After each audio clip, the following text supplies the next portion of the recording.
হাসপাতাল থেকে মাত্রই ফোন এসেছে, জরুরি এক পেশেন্টকে দেখতে হবে। তাই বিশ্রাম অসম্পূর্ণ রেখে সামিয়া হন্তদন্ত হয়ে নিজের রুম থেকে তৈরি হয়ে এলেন।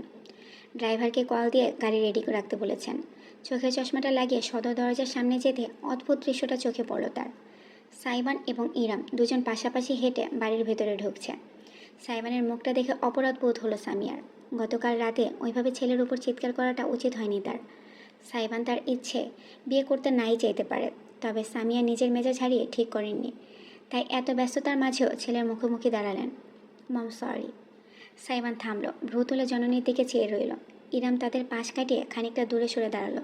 সামিয়া একটা নিঃশ্বাস ফেলে দ্রুত বললেন, আমি জবরদস্তি করে ঠিক করছি না।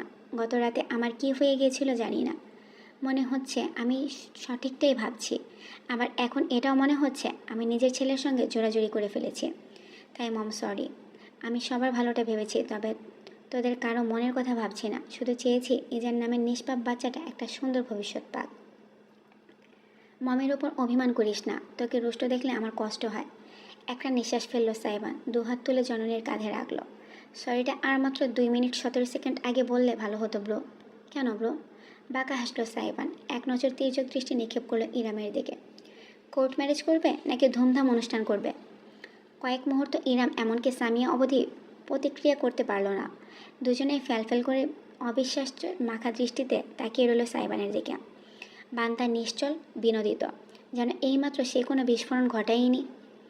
সামিয়া আর নিজেকে নিয়ন্ত্রণ করতে পারল না। দুইটা লাফ দিয়ে বসলেন। বয়স্ক শরীরেও বিরাট হাসিতে উজ্জ্বল হয়ে পড়ল তার চেহারা। উত্তেজনা সামাল দিতে না পেরে কাঁপতে কাঁপতে ছেলেকে বললেন, হাসপাতালে পেশেন্ট অপেক্ষা করছে, আমি এক্ষুনি যাচ্ছি। ট্রিটমেন্ট শেষ করে সবাইকে মিষ্টি খাইয়ে বাসায় ফিরে প্ল্যানিংয়ে বসবো। Love you bro. ও রে পীড়িত রে, সম্পত্তির ভাগটা যেন কপাল ছাড়া না হয় সেই চিন্তায় সারা রাত ঘুম হয়নি। আপনাকে এখন আমার প্রতি পীড়িত দেখাতে হবে না, শুধু প্রপার্টি পেপারে সাইন করে দিলেই চলবে। Clean deal. চোখ টিপ দিল সাইবান। খিলখিল করে হেসে তাকে জড়িয়ে ধরে পিঠে কয়েকটা উৎসাহী চাপড় দিয়ে সামিয়া দ্রুত এগোলেন। বাইরে অপেক্ষা করা গাড়িতে চড়ে বসলেন। খোলা দরজা দিয়ে যতক্ষণ তার গাড়িটা দেখা গেল ততক্ষণ হাসি মুখে চেয়ে থাকলো সাইবান। তারপরে তার ঠোঁটের হাসিটুকু মুছে গেল, ভর করল গম্ভীরতা। অদূরে দাঁড়ানো ইরামের দিকে ফিরে তাকালো সাইবান। ভাবগম্ভীর্যপূর্ণ কণ্ঠে বলল, একদম ফালতু চিন্তা মাথায় ঢোকাবেন না। আমি আজ অবধি মমের কোনো কথা অমান্য করিনি, কোনো ইচ্ছা অপূর্ণ রাখিনি। মৃত্যুর আগ অবধি মম মুখ থেকে যা একবার উচ্চারণ করবে তাই আমি তার জন্য করব, এটাই আমার প্রতিজ্ঞা। মম যদি আমার কলিজা কেটে তার পায়ের সামনে রাখতে বলে আমি সেটাও করব। সেখানে আপনাকে বিয়ে করাটা বিশেষ ব্যাপার না। মাথায় রাখবেন, I don't care about you or that child. Iram নিঃশব্দে শুনে গেল। সাইবান কথাগুলো বলে ডাইনিং টেবিলের কাছে গিয়ে দাঁড়ালো। চুপচাপ একটা ব্রেডের প্যাকেট খুলে ফ্রিজ থেকে জ্যামের কোটা নিয়ে এসে ব্রেডে লাগাতে লাগাতে দ্বিতীয় দফায় বলল, আপনার একটা টাইটেল দরকার, আমি আপনাকে আমার স্ত্রী টাইটেলটা দেব। ব্যাস এটুকুই। আপনি আপনার মতো, আমি আমার মতো। আমার পার্সোনাল লাইফে দখলদারি করতে আসবেন না, আমিও আপনার পার্সোনাল লাইফে যাব না। আর ওই বাচ্চাটাকে যত সম্ভব আমার কাছ থেকে দূরে রাখবেন। বাচ্চা কাছে একদম ভালো লাগে না আমার। সারাটা জীবন এসব বইতে 1 বছর। ইরামের শান্ত কণ্ঠস্বর ভেসে এলো। সাইবান জমে গেল। ভ্রু তুলে তাকিয়ে দেখল রমণীকে। এক দৃষ্টি থেকে তাকিয়ে দেখেছে। পার্ডন? ইরাম হেঁটে টেবিলের কাছে এসে দাঁড়ালো। বলল, 1 বছর আলাদিন, বড়জোর 2 বছর। এটুকু সময় আমাকে তোমাকে তোমাকে আমাকে আর আমার বাচ্চাকে সহ্য করতে হবে। মানে? আমার তোমার স্ত্রী টাইটেলের প্রয়োজন নেই। আমার একটা শক্ত ভিত্তির দরকার, আর্থিক এবং সামাজিক, যেটা ঠিক এই মুহূর্তে গড়ে তুলতে আমি অপারগ। পারবো না যে তা নয়, তবে সময় লাগবে। সেই সময়টা আমার ছেলে কষ্টে কষ্টে জর্জরিত হবে, সেটা আমি সয়ে যেতে পারবো না। খালামণি চায় আমরা বিয়ে করি, তুমি চাও তোমার মায়ের ইচ্ছা পূরণ করতে, আমি চাই আমার ছেলের জীবনটা সহজ করতে। ব্যাস 1-2 বছর দরকার শুধু আমার। কথা দিচ্ছি, যেদিন নিজের পায়ে দাঁড়াতে পারবো, যেদিন নিজের একটা শক্ত ভিত্তি করতে পারবো, যেদিন অসহায়ের মতো হাত না পেতে নিজের সামর্থ্যে নিজের ছেলেকে মানুষ করার ক্ষমতা অর্জন করব, সেদিন তোমার জীবন থেকে আমি আর ইজান দুজনেই চলে যাব আলাদিন। যদি তুমি না চাও আমরা থাকবো না। তুমি তোমার মতো করে বাঁচতে পারবে, মুক্তভাবে, একটা মানবিকতার সম্পর্কের বাঁধন থেকে মুক্তি পাবে।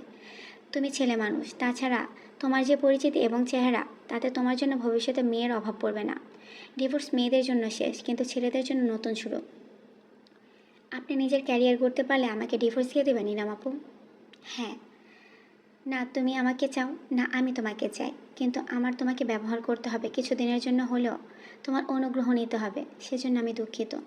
আমি পারি না তোমার উপর বোঝা হয়ে বসতে। আমি চাইও না তুমি এমন একটা সম্পর্কের বোঝা আজীবন টেনে যাও, যেটা তুমি কোনো দিন মন থেকে মেনে নিতে পারবে না। তাই ভালো এটাই, আমাদের দুজনের উদ্দেশ্য পূরণ হয়ে গেলে ভিন্ন পথে চলে যাওয়া। যদি আমরা এই বিয়েটাকে টিকিয়ে রাখতে না পারি তাহলে ডিভোর্স ইস্যুই। এটা আমাদের সিক্রেট কন্ট্রাক্ট। খালামণিকে জানানোর প্রয়োজন নেই। পাক্কা 1 মিনিট সাইবান হাঁ করে ইরামের দিকে চেয়ে রইল। চেহারা এমন একটা ভাব দেখা গেল যেন এই অট্টহাসি হেসে উঠবে, অথচ সাইবান হাসল না। সোজা হয়ে দাঁড়িয়ে একটা নিঃশ্বাস ফেলে বলল, বেশ, not bad deal at all. জীবনের কিছু বছর একটা চ্যালেঞ্জ নিয়ে কাটানো।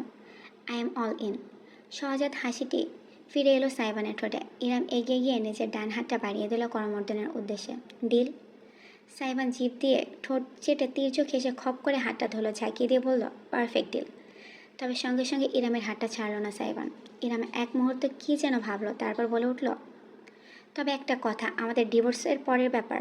এই বিয়ের সময়সীমা চলাকালীন আমার কিছু শর্ত আছে, সেসব তোমাকে মেনে চলতে হবে। ও, আমি এখন সত্যিই বুঝতে পারছি না আপনি আমার অনুগ্রহ নিচ্ছেন নাকি আমি আপনার। সব ফরমাইশ ইচ্ছে আপনি জাহির করে যাচ্ছেন, তখন থেকে আমারটার কি হবে? তোমারটাও শুনবো আমি, আগে আমারগুলো শোনো। ইরামের হাতটা এতক্ষণে ছাড়লো সাইবান। বুকে দুবাহু বেঁধে একই সাথে বিনোদন এবং মনোযোগ নিয়ে তাকালো। ইরাম একটা দীর্ঘ প্রশ্বাস টেনে শুধালো, প্রেম করো?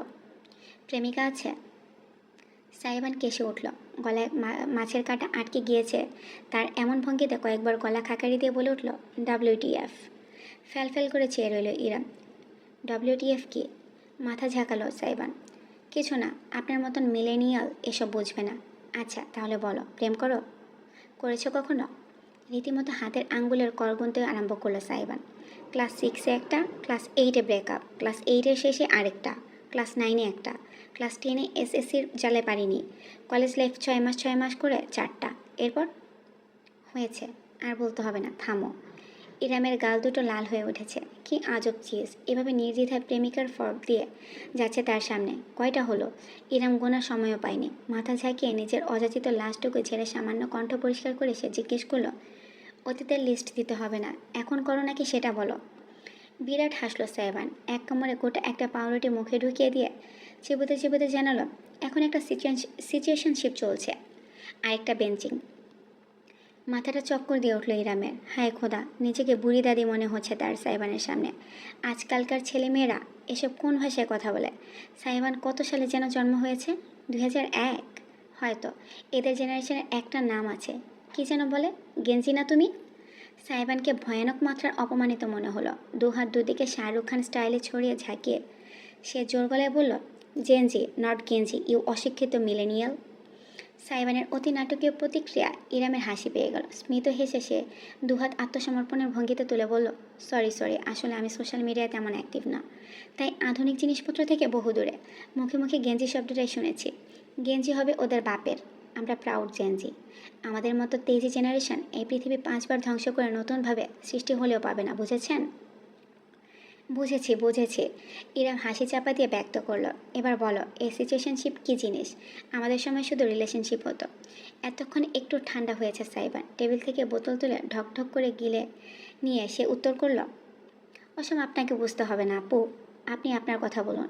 আপনার প্রেম পীড়িতের হিসাব নিয়ে কি বলতে চাইছিলেন?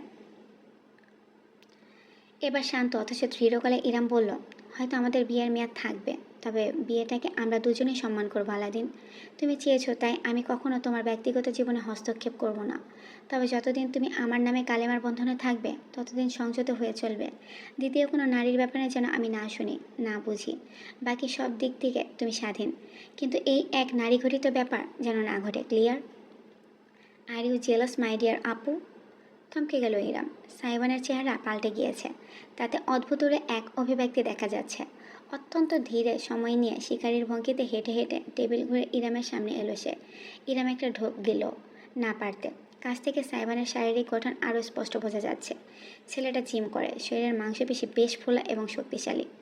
টপের টাইট কাপড়ের উপরে খাঁজকাটা পেশির গাঁথনি প্রকাশ পাচ্ছে।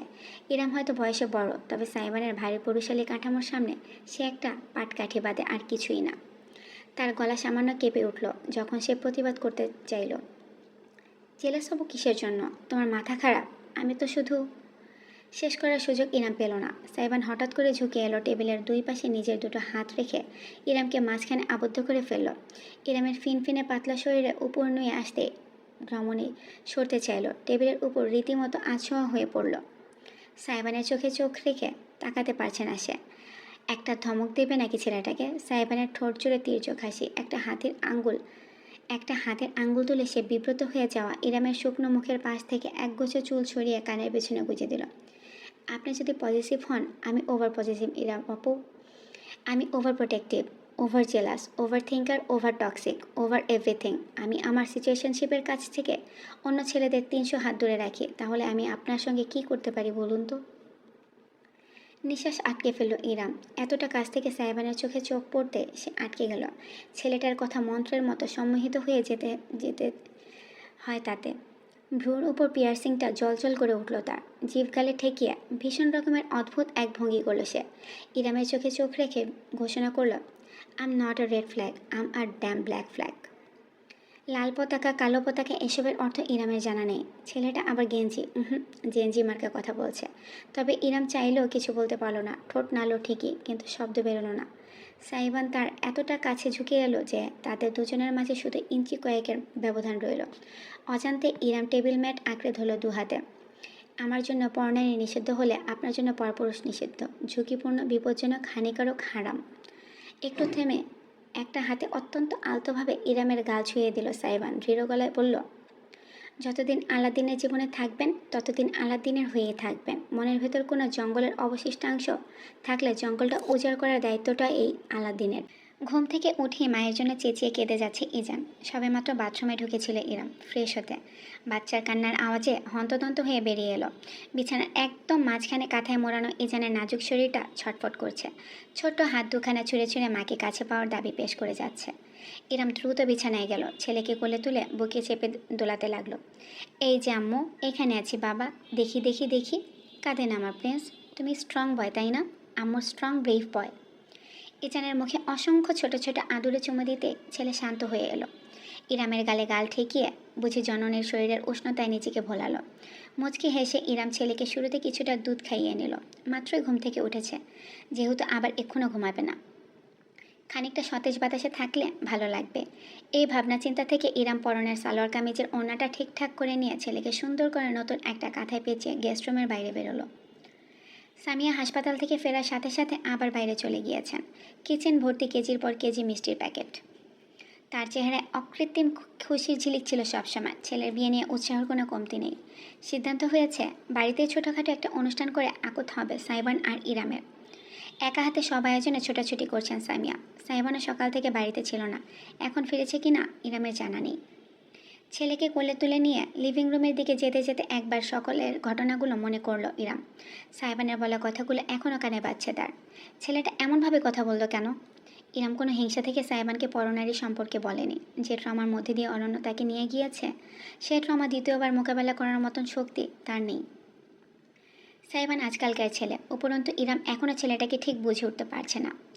ছোটবেলার সাইবানের সঙ্গে আজকের সাইবানের ফারাক যোজন যোজন। ভরসা নামক গুণটি বিলুপ্ত হয়ে গিয়েছে তার মন থেকে। কিন্তু সাইবান তার একটা বাস্তবসম্মত অনুরোধের ভিত্তিতে এমন প্রতিক্রিয়া কেন করলো? সে কি ইরামের সাথে মজা নিতে চাইছে? হতে পারে। ছেলেটাকে বুঝতে আরও অনেক কাঠখড় পোড়াতে হবে তাকে। লিভিং রুমের কাছাকাছি পৌঁছাতেই ইরাম টের পেল ভেতরে মানুষের উপস্থিতি আছে। আজকে রাত মাজা হুসনে কে আঁখোं से लीजिए। মিউজিকের আওয়াজে গম গম করছে লিভিং রুম। ইরা মিজানকে কোলে নিয়ে ঢুকতে গিয়ে করিডোর থেকে খেয়াল করলো সোফায় বসে বেশ আয়েশ করে টিভিতে গানের ভিডিও দেখছে সাইবান। বাইরে থেকে ফিরেছে, পোশাকে বোঝা যাচ্ছে। একটা সাদা শার্ট আর কালো জিন্স পরনে। শার্টের বোতামগুলো খোলা, তাতে উন্মুক্ত বুক দেখা যাচ্ছে। লিভিং রুমের হলদেটে আলোয় রঙহীন চন্দন ফসা ত্বক চিকচিক করছে। ইরামের কোলে ইজান কুই কুই করে উঠল। পর্দার দিকে তাকানোর সুযোগ তার হলো না। এই যে বাবাটা, আম্মু তোমাকে ঘোরাতে নিয়ে যাচ্ছি। ইজানের কানে বিড়বিড় করতে করতে সে লিভিং রুমে পা রাখতেই সোফা থেকে দৃশ্যটা খেয়াল করলো সাইবান। এক হাতে রিমোট ধরে পা ঝোলাচ্ছিল সে। তৎক্ষণাৎ রিমোটটা তাক ধরল টিভির দিকে। বিদ্যুতের গতিতে ঘটনাটা ঘটল। ইরাম দেখতেও পেল না কি হয়েছে, শুধু শুনতে পেল গানটা বদলে গিয়েছে। এখন টিভিতে ভাসছে কিছু কার্টুন আর বাজছে baby Shark do do do do do, baby Shark do do do do do. ভ্রু উঁচু করে ফেলল ইরাম। সাইবানের চেহারা একটা ভীষণ বিরক্ত দেখা যাচ্ছে। আপন মনে কী যেন বিড়বিড় করে যাচ্ছে ঠোঁট নাড়িয়ে। মন্তব্য করবে না করেও বলে বসলো, কী ব্যাপার, গানটা বদলালে কেন? চাইল্ড ফিল্টার মেরেছে, শান্তি আছে নাকি এই বাড়িতে আর? এই বাড়ির শান্তির মা পটল তুলেছে, আর কিছুদিন পর বেগুনও তুলে ফেলবে। ইজানের অবশ্য গানের দিকে কোনো মনোযোগ নেই। সে জননীর বুকে চুপটি করে লেপটে আঙ্গুল চুষছে। ভাইজান সুন্দর সুন্দর মাইয়া মানুষের নাচন কোদন দেখতে পারতাছে না তো, এই জন্য চিত্তাই গেছে। কথাটা ভেসে এলো সম্পূর্ণ অনাকাঙ্ক্ষিত একজন মানুষের তরফ থেকে। সুগন্ধা হাতে কফির মগ নিয়ে হেলে দুলে কিচেন থেকে বেরিয়ে আসছে। তার চেহারায় ডোন্ট কেয়ার ভাব। ঠাস করে কফির মগটা সে সাইবানের সামনে টি টেবিলের উপর রেখে দিল। এতক্ষণ রাগ দেখা না গেল, এবার সত্যি সত্যি তেতে উঠল সাইবান। জরিনার আম্মা সকিনা, কত বড় সাহস তোর, মুখে গু পড়বে তোর, মুরগির জামে মোরগের পাতলা পাতলা গু। সুগন্ধা বিপরীতে নিজের লম্বা চুল একটা ঝাটকা দিয়ে আবার উল্টো করে গেল, যেন সাইবান এক প্রকার তার মালিক নয়, বরং নগণ্য কোনো অস্তিত্ব। এবারে সবারই মাথায় সমস্যা, এরম ভাবল মনে মনে। তবে তাদের ঝগড়াঝাটি স্থায়ী হওয়ার সুযোগ পেল না। খোলা সদর দরজা দিয়ে ভেতরে প্রবেশ করলেন সামিয়া, হাতে এক গাদা ব্যাগপত্র। তার অনুসরণে করিম, এই লোকটারও হাতে, মাথায় এবং কাঁধে ঝুলছে ব্যাগ। শপিং করে এসেছে স্পষ্ট। দ্রুত প্রতিক্রিয়া না করলো ইরাম। হুট করে সাইবানের দিকে ইজানকে এগিয়ে দিয়ে বলল, ধরো তো একটু। ছিটকে দূরে সরে গেল সাইবান। ছি! ইজান ছোট মুখটা ঘুরিয়ে জিভ বের করে সাইবানের দিকে ডাগর ডাগর চোখে চেয়ে রইল। ওই বড় বড় টলটলে জীবন্ত দেখিন্নায় দৃষ্টি দেখে একটা শক্ত ঢোক দিল সাইবান। ইয়া আল্লাহ, তুমি রহম করো। ও মাবুদ, শক্তি দাও, ধৈর্য দাও, টাকা দাও। কাপা কাপা দুহাত বাড়িয়ে ইজানের মাথায় মোড়ানো ছোট্ট শরীরটা কোনো রকমে সাইবান ধরেছে কি ধরেনি, ইরাম ছুটে গেল সামিয়ার কাছে। আর চোখে সেদিকে চেয়ে সাইবান দৃষ্টি ঘোরালো দুহাত টান টান করে শরীরের থেকে এক হাত দূরে রাখা ইজানের দিকে। শক্ত একটি ঢোক দিল সে। নিঃশ্বাস প্রশ্বাস ভারী হয়ে উঠেছে তার। যে কোনো মুহূর্তে প্যানিক অ্যাটাক করতে পারে। ইজানের কাদার মতন নরম শরীরটা বুঝে তার বিশাল দুই হাতের আঙ্গুলের ফাঁক গলে পড়ে যাবে। মাথা কাত করে বাচ্চাটার চোখে চোখ রাখলো সাইবান। অদ্ভুতভাবে ইজান একটুও কাঁদল না, বরং সাইবানকে নকল করে নিজের ছোট্ট মাথাটাও কাত করলো।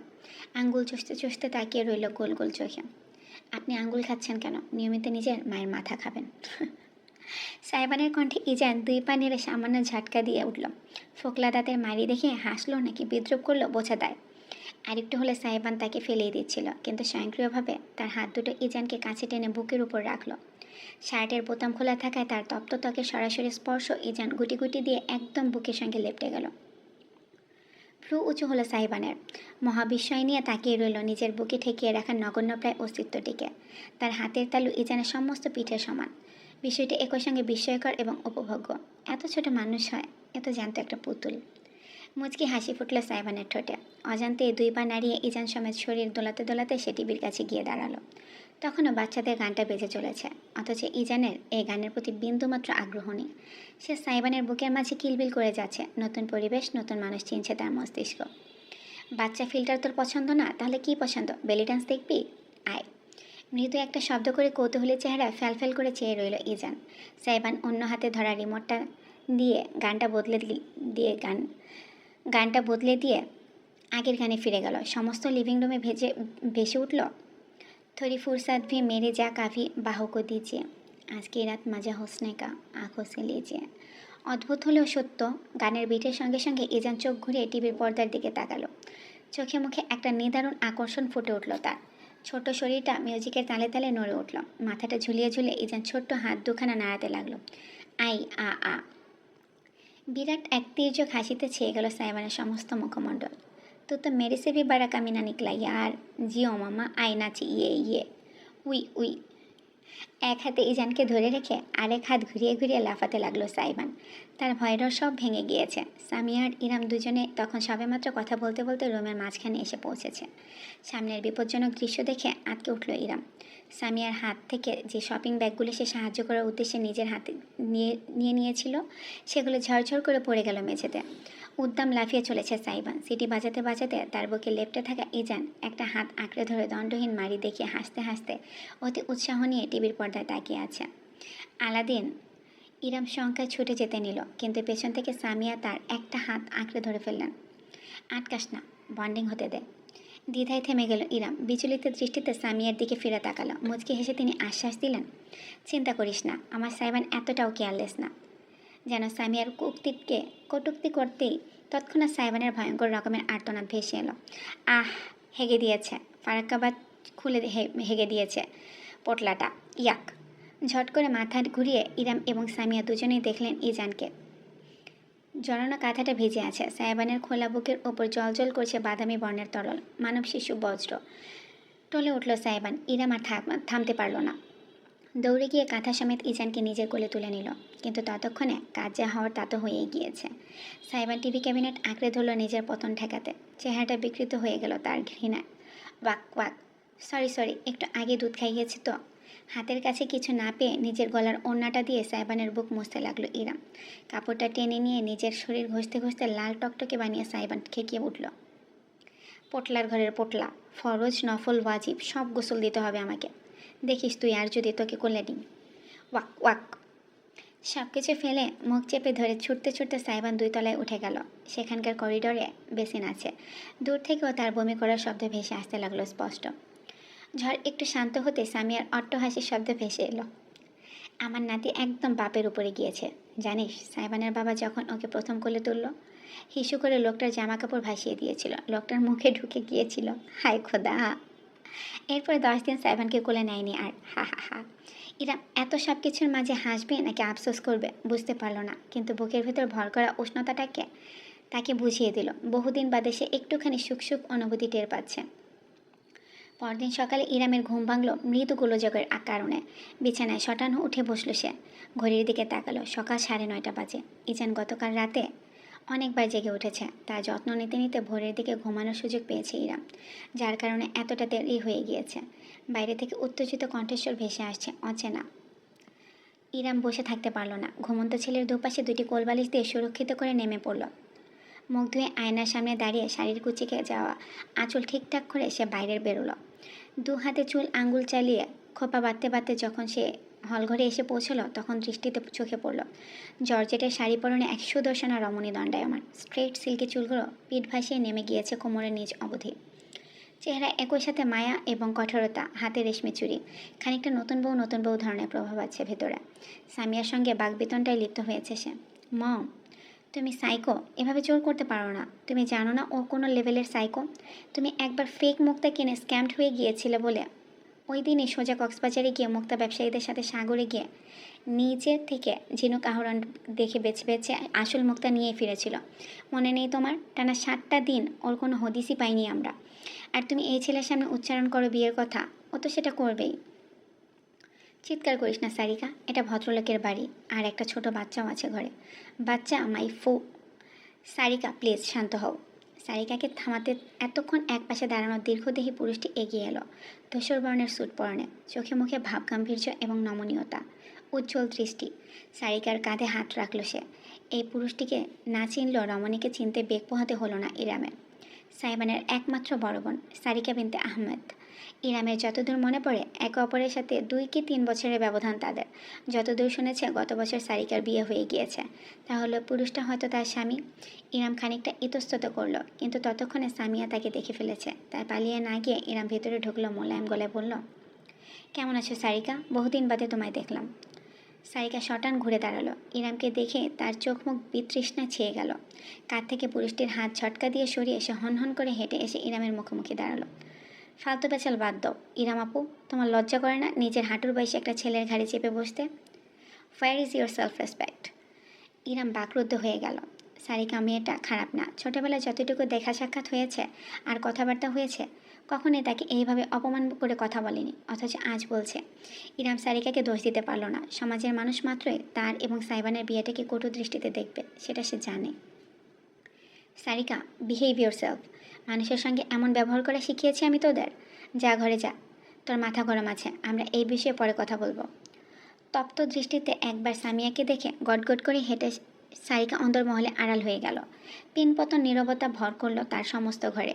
সামিয়া একটা দীর্ঘশ্বাস ফেলে সোফায় বসলেন। এক হাতে কপাল ঠেকিয়ে বললেন। ইরাম ভীষণ অস্বস্তি বোধ করল। বুঝতে পারল না সে চলে যাবে কিনা, তবে সিদ্ধান্ত নেওয়ার আগে সুদীর্ঘ পুরুষটা এগোলো তার দিকে। থেমে বলল, দুঃখিত মিস, আপনি কিছু মনে করবেন না। আসলে সাইবানের বিয়ের কথা জানার পর থেকে সারিকা একটু রেগে আছে। ভাইকে নিয়ে একটু বেশি চিন্তিত। ওর হয়তো আপনাকে আঘাত করার উদ্দেশ্য ছিল না। ওর পক্ষ থেকে আমি আপনার কাছে কি ক্ষমা চাইছি। না, আমি কিছু মনে করিনি। ওর মনের অবস্থা আমি বুঝতে পারছি। মুখ তুলে পুরুষটির স্নিগ্ধ মুখের দিকে তাকালো ইরাম। আপনি? আমার জামাই। সামিয়া বলে দিলেন। পুরুষটি এবার নিজের ডান হাত এগিয়ে দিয়ে স্মিত হাসি দিয়ে জানালো, mister Iqbal, you can call me just ভাইয়া। ইরাম না চাইতেও খানিকটা হেসে ফেলল। মিসির, লাইক হুমায়ুন আহমেদের মিসির আলী? হা হা হা। সবাই বলে আমার মা ভীষণ হুমায়ুন ভক্ত। মিসিরকে তার এতই মনে ধরেছে যে ছেলের নামটাই রেখে দিয়েছেন তার চরিত্রে। ইরাম মিসিরের হাতটা ধরল, করমর্দন করে বলল, Iram Kibria, you can call me just Iram, Misir ভাইয়া। মাথা দুলিয়ে সম্মতি জানিয়ে নিজের হাতটা সরিয়ে নিল মিসির। সামিয়ার দিকে ফিরল। মম, আমি তাহলে আসছি, ফার্মে একটা প্রজেক্টের কাজ আছে। সারিকাকে পৌঁছে দিতে এসেছিলাম। সে কি, তুমি আজ থাকবে না? কালই তো বিয়ে, কাল সকাল সকাল চলে আসবো। তাহলে তো হবে না বাবা, এত সব কাজ করবে কে? আমার বয়স হয়েছে, তোমাকেও তো সামলাতে হবে। মিসির খানিকটা ভেবে বলল, আচ্ছা মম, আমি আজ রাতে চলে আসব। ঠিক আছে, তবে একেবারে শুকনো মুখে আমি বের হতে দেবো না, সরি, নাস্তা করে যাও। না না, আমরা খেয়ে বেরিয়েছি, তাছাড়া আমার দেরি হয়ে যাচ্ছে, তবে আপনি চাইলে 1 কাপ চা দিতে পারেন। সুগন্ধাকে একটু আগে বাজারের দিকে পাঠিয়েছি করিমের সাথে। তুমি বসো, আমি এক্ষুনি করে দিচ্ছি। এবার ইরাম এগিয়ে এলো। না খালামণি, তুমি বসো ওনার সাথে, এমনিতেও কয়েকদিন ধরে খুব কষ্ট করছো, আজ একটু ছুটি পেয়েছো, আমি চা করে আনছি তোমাদের দুজনের জন্য। পারবি? আচ্ছা চা। লক্ষ্মী মেয়ে আমার, এর মধ্যে বাড়ির বইয়ের দায়িত্ব বুঝে নিচ্ছে। মৃদু হেসে ইরাম কিচেনের দিকে চলে গেল। সুগন্ধা যখন তাকে নাস্তা দিত তখন হাতে হাতে টুকটাক সাহায্য করে সে জেনে গিয়েছে কোথায় কী আছে, তাই চা পাতি, চিনি, দুধ ইত্যাদি খুঁজে পেতে সমস্যা হলো না। চুলায় কেতলি বসে তাতে দুধ দিয়ে প্রথমে ভালো করে ফুটিয়ে নিল সে। খানিকটা চিনি দিয়ে তাতে চা পাতা ছেড়ে দিতে ধীরে ধীরে ধবধবে সাদা তরল দারুণ বাদামি রং ধারণ করলো। 2 কাপ ট্রেতে রেখে সঙ্গে কিছু কুকিজ প্লেটে সাজিয়ে নিল। ইরামের ঘরের কাজকর্ম করতে বেশ ভালোই লাগে। চা প্রায় হয়ে আসলে সে আঁচটা খানিক কমিয়ে ভালো মতো ফুটে চা মজাদার হতে দিয়ে দাঁড়িয়ে রইল। ঠিক তখনই নিজের পেছনে অদ্ভুত একটা উষ্ণতার উপস্থিতি টের পেল। কিছু বুঝে ওঠার আগে শক্ত বরিশালী বুকের সঙ্গে ধাক্কা লাগলো তার পিঠের। সঙ্গে সঙ্গে 2টা শক্তিশালী বাহু ঠিক তার 2 পাশে সামনের কাউন্টারের উপর এসে বসল। চিনতে একটুও বেগ পোহাতে হলো না ইরামকে। ঠিক পেছনে দাঁড়িয়ে আছে আলাদিন। আলাদিন, কী সমস্যা? এমন অভদ্র আচরণ করছো কেন? খানিকটা ঝাঁজ নিয়েই শুধালো ইরাম। ছেলেটা এভাবে হঠাৎ তাকে ভরকে দেয় কেন? এমন অপ্রস্তুত অবস্থায় ফেলার কোনো মানে হয়? ঘাড়ের ওপর সাইবানের তপ্ত নিঃশ্বাস ছুঁয়ে যেতে ইরাম খানিকটা ঝটকা দিল। প্লিজ, আমার এসব একদম পছন্দ না, আমি মজার মুডে নেই, দূরে যাও আলাদিন। অথচ একচুল নড়ল না সাইবান, বরং আরও কাছে সরে এলো। ইরামকে রীতিমতো কাউন্টারের সঙ্গে লেপটে যেতে হলো। মুখ নিচে নামিয়ে ইরামের কানে ফিস ফিস করে বলে উঠল সাইবান, বলেছিলাম না পরপুরুষের আপনার জন্য নিষিদ্ধ। কি উল্টাপাল্টা কথা বলছো? কিসের পরপুরুষ? চা বানাচ্ছেন কার জন্য? থমকে গেল ইরাম। চুলায় টকবক করে ফুটতে থাকা চায়ের দিকে প্রসারিত দৃষ্টিতে চেয়ে রইল। সাইবান তার কাঁধে থুতনি ঠেকিয়ে কণ্ঠ খাদে নামিয়ে বলল, চা বানানো হয়, আবার হ্যান্ডশেকও করা হয়। Nice. Toxicity alert. Aranya please, একবার আমার কথাটা শুনুন। ইরামের আকুতি মিনতিতে কোনো কথাই কাজই হলো না। অরণ্য তার হাতটা ধরে টানতে টানতে বেডরুমের ভেতর নিয়ে গিয়ে বিছানায় ফেলে দিল। যে কবজিটা অরণ্য ধরেছে সেটা লাল দাগ পড়ে গিয়েছে, ভীষণ ব্যথায় টনটন করছে। অরণ্য ঠাস করে দরজাটা আটকে দিল, অতঃপর ইরামের দিকে ফিরল। লোকটার চোখে মুখে উপচে পড়া ক্রোধ। ফুঁসতে ফুঁসতে বিছানার কাছে এসে ইরামের শরীরের উপর ঝুঁকে পড়ল সে। তুই ওই বাইঞ্চোরটাকে ঘরের ভেতর ঢুকতে দিয়েছিস কোন সাহসে? কী সম্পর্ক তোর ওই কুত্তার বাচ্চার সাথে? কেঁপে কেঁপে উঠল ইরাম, হাহাকার করে উঠল। প্লিজ, উনি শুধু আমার অর্ডার ডেলিভারি করতে এসেছিল। অর্ডার ডেলিভারি করতে ঘরের ভেতর ঢোকাতে হয়? বলেছিল একটু পানি থাকলে দিতে। এত গরম বাইরে, তাই ভেতরে বসিয়ে শুধু পানি দিয়েছিলাম আমি। শুধু পানি খাই গিয়েছিস নাকি নিজেকেও? অরণ্য। ঠাস করে ইরামের গালে একটা থাপ্পড় বসিয়ে দিল অরণ্য। সেই থাপ্পড়ে এতটাই জোর পড়ল যে দাঁত থেকে ইরামের ঠোঁট কেটে রক্ত বেরিয়ে এলো। মুখের ভেতর নোনতা স্বাদ পেল সে, অথচ একটুখানি দম ফেলার সুযোগটুকুও পেল না। অরণ্য তার থুতনি চেপে ধরে জোরপূর্বক তার ঠোঁটের মাঝে নিজের ঠোঁট ডুবিয়ে দিল। এ কোনো ভালোবাসা বিনিময় নয়, স্রেফ ক্ষুধার্ত এক পশুর আক্রমণ। ঝটকা দিয়ে উঠল ইরাম।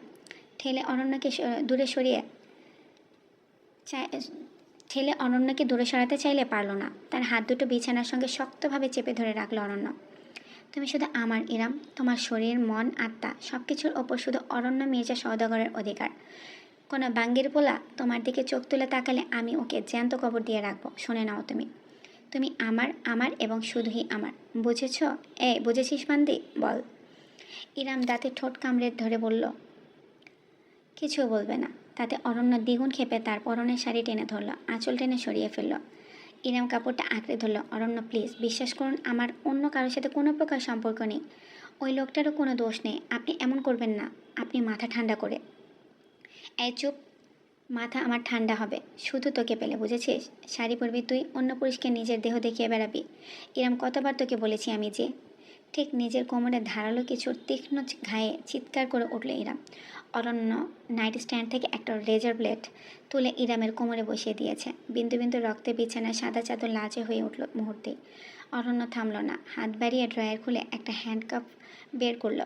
ছটফট করতে থাকা ইরামের দুটি কবজি সে বেডপোস্টের সাথে বেঁধে ফেলল।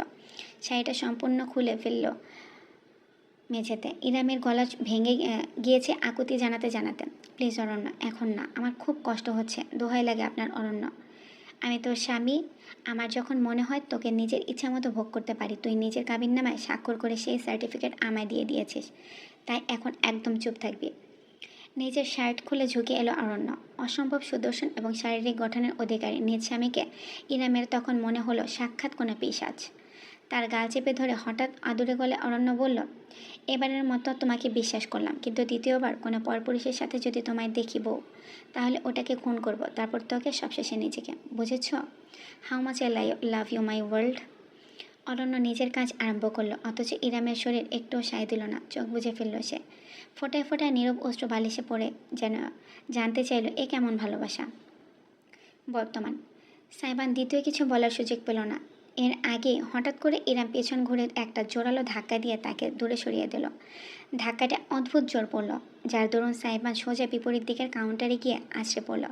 কোনো মতে দু হাতে নিজের ভারসাম্য রক্ষা করে প্রসারিত দৃষ্টিতে চেয়ে রইল ইরামের দিকে। Don't you dare touch me. শান্ত, নির্মল, স্নিগ্ধ ইরাম সেকেন্ডের ব্যবধানে ধারণ করেছে রুদ্রমূর্তি। তার চোখ বেয়ে যেন আগুন ঝরছে। ফ্যালফেল করে চেয়ে রইল সাইবান। কিছুতেই বুঝতে পারল না এই রমণীর সঙ্গে কী হচ্ছে। ইরামের কণ্ঠস্বর অবধি বদলে গিয়েছে, তাতে দৃঢ়তা এবং ক্রোধ। কী ভাবো কি নিজেদের তোমরা ছেলেরা? স্ত্রী কি তোমাদের ব্যক্তিগত প্রপার্টি? হ্যাঁ, property to guard, to possess. নিজেরা হাজারটা মেয়ের দিকে চোখ দিলে সমস্যা নেই, কিন্তু স্ত্রী সামান্য হাত ধরলে, মুচকি হাসলে সব সমস্যা। কী বলতে চাও তুমি? তোমার দুলাভাইয়ের সাথে আমার পরকীয়ার সম্পর্ক? ইরাম আপু। শেষ বাক্যের পর আর চুপ থাকতে পারল না সাইবান, পাল্টা গর্জে উঠল সেও। মুখ সামলে কথা বলুন আপনি। খবরদার ওই শব্দটা যদি আর একবার মুখে এনেছেন। তবে কি করবে তুমি? বিছানায় টেনে নিয়ে যাবে? মারবে? জোর করে ভোগ করে বুঝিয়ে দেবে আমি শুধু তোমারই সম্পত্তি? Shut the fuck up right now. সাইবানও রেগে গিয়েছে। ইরামের এমন প্রতিক্রিয়ায় তার মাথা কাজ করা বন্ধ করে দিয়েছে। নিজেকে কেমন অপরাধী লাগছে। প্রপার্টি, দখলবাজ ছেলে। ইরাম তাই ভাবে তাকে? হ্যাঁ, তাই তো। ইরাম কবেই বা তাকে প্রাধান্য দিয়েছে? কবেই বা তাকে নিয়ে একটু ভেবেছে? রাগের মাঝে এক সূক্ষ্ম পরিহাসের হাসি ফুটল তার ঠোঁট জুড়ে। মাথার চুলে অতি হতাশায় আঙ্গুল চালালো সে। জোর জবরদস্তি আর অধিকারবোধের মাঝে একটা পার্থক্য আছে আপু। আপনি দুটোকে গুলিয়ে ফেলেছেন। ইরাম আগের তুলনায় খানিকটা শান্ত হলেও তার ক্রোধ সম্পূর্ণ উবে গেল না। দৃষ্টি কণ্ঠে সে অভিযোগ করল, তোমরা এই জেনারেশনের ভুলে গিয়েছ জবরদস্তি is not romantic at all. স্ত্রীর উপর জোর খাটিয়ে নিজেকে আলফা মেল প্রমাণ করতে চাও, কন্ট্রোলিং হয়ে দাপট দেখাতে চাও। ফ্যান্টাসি জগৎ থেকে বের হয়ে আসো। বাস্তব জগৎ আর কল্পনার জগতের মাঝে ফারাক আকাশ পাতালের। একটা মেয়ের ওয়াদার যুক্ত হওয়ার অর্থ এই না যে সে নিজের গোটা অস্তিত্ব তোমার নামে দলিল করে দিয়েছে। আপনি আমাকে শুরু থেকে এই ভেবে এসেছেন, তাই না ইরাম আপু? আপনি আমাকে আপনার দেখা আর 5টা-10টা ছেলের মতো থেকে আলাদা কিছুই কোনো দিনও ভাবতে পারেননি। সাইবানের কথায় হঠাৎ করে থমকে গেল ইরাম। এতক্ষণে যেন তার হুঁশ ফিরল। একটা ঘোরের মধ্যে ছিল যেন। হুট করে বাস্তবে চলে আসছে। সামনে সাইবান দাঁড়িয়ে আছে। ছেলেটার চেহারা উৎফুল্ল, ঠোঁটে সবসময়ের মতো দুষ্টামির হাসি, অথচ তার চোখে উদ্ভাসিত অব্যক্ত বিষাদটুকু ইরাম ঠিকই টের পেল। সাইবান সোজা হয়ে দাঁড়িয়ে নিজের চুলে আরেক দফায় হাত বুলিয়ে বুলিয়ে বলল, ইউ নো হোয়াট আপু, you deserve it. You deserve to be alone. You deserve everything you are going through. ইরামের শির দ্বারা বেয়ে ঠান্ডা একটা স্রোত খেলে গেল। কোনো জবাব দিতে পারল না সে। সাইবান উল্টো ঘুরে হনহন করে কিচেনের বাইরে বেরিয়ে গেল।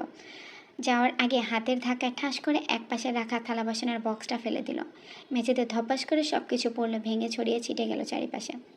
ভাঙা কাচের উপর প্রতিফলিত হওয়া নিজের অজস্র প্রতিবিম্বের দিকে এক দৃষ্টি চেয়ে রইল ইরাম। কখন সামিয়া এবং মিসের দুজনে অত্যন্ত চিন্তিত হয়ে কিচেনে এসে তাকে ধরল সে টেরটুকুও পেল না। সেদিন রাতের বেলা গেস্ট রুমের ভেতর আয়নার সামনে দাঁড়িয়ে আছে ইরাম। নিজের প্রতিবিম্বকে নিজেরই বেশ খানিকটা অচেনা লাগছে। আজ বহুদিন বাদে সে সাজগোজ করেছে। জীবনে সবসময় অন্যের খেয়াল রাখা হলেও কখনো নিজের খেয়াল রাখার সুযোগ হয়নি তার।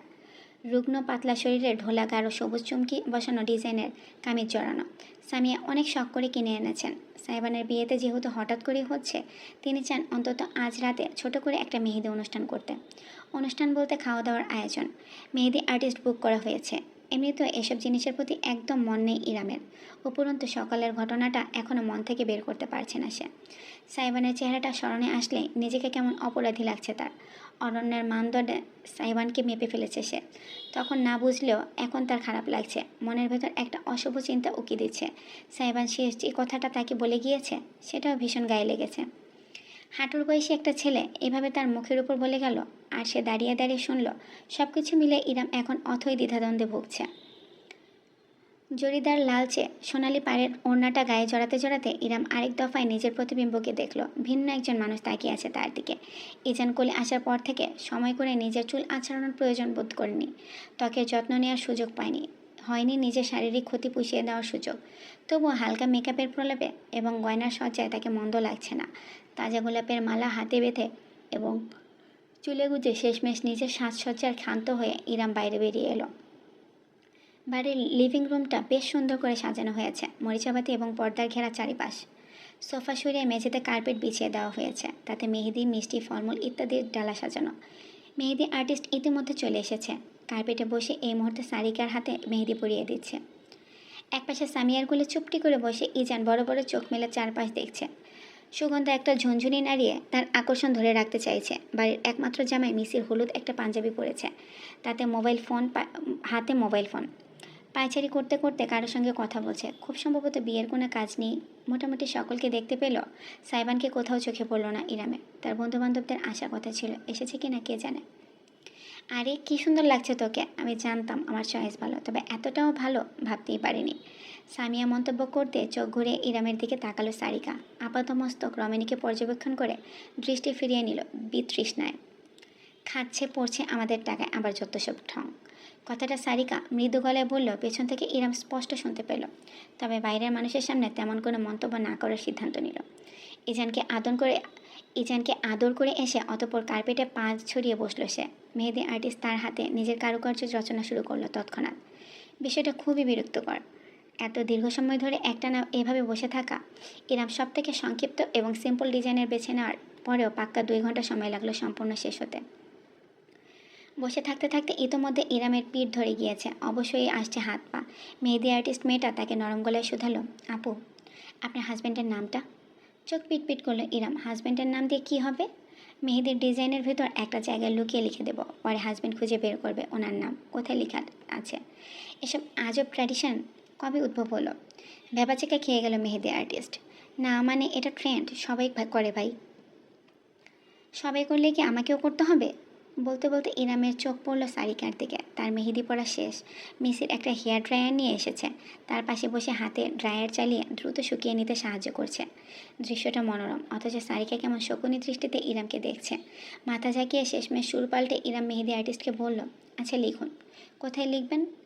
জি, নামটা বলুন আপু। সারিকাকে শুনিয়ে শুনিয়ে খানিকটা অহেতুক জোর দিয়ে ইরাম বলল, লিখুন, আমার আলাদিন। বাড়ির গেটের ভেতরে ঢুকলো সাইবানের গাড়ি। পেছনে অনুসরণে অনুরাগের বাইক।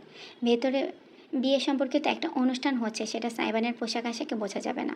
সবসময়ের মতো একটা হাতছাড়া কালো রঙের টাইট ফিটিং ট্যাঙ্ক টপ আর সাদা ট্রাউজার পরনে জিমে গিয়েছিল। সেখান থেকে অনুরাগের বাসায়। পরে সামিয়া ফোনের পর ফোন করায় একেবারে বন্ধুদের সঙ্গে নিয়ে বাড়ি আসলো।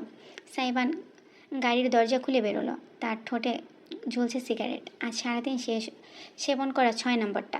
গাড়ি থেকে নীরব এবং অনুরাগের সঙ্গে বাইক থেকে নেমে এলো আফনান। সকলে আশেপাশে তাকালো। অল্প হলেও সাজসজ্জা সুন্দর লাগছে। মরিচাবাতি ঘেরা। এখানে সেখানে হলুদাভ এবং নীলাভ লাইটিংয়ের ব্যবস্থা। বাড়িতে স্বর্ণের মতন জলজল করছে সামনে। ভেতর থেকে হালকা ধাঁচের কাওয়ালি মিউজিকের আওয়াজ ভেসে আসছে, সঙ্গে কোরমা পোলের সুঘ্রাণ।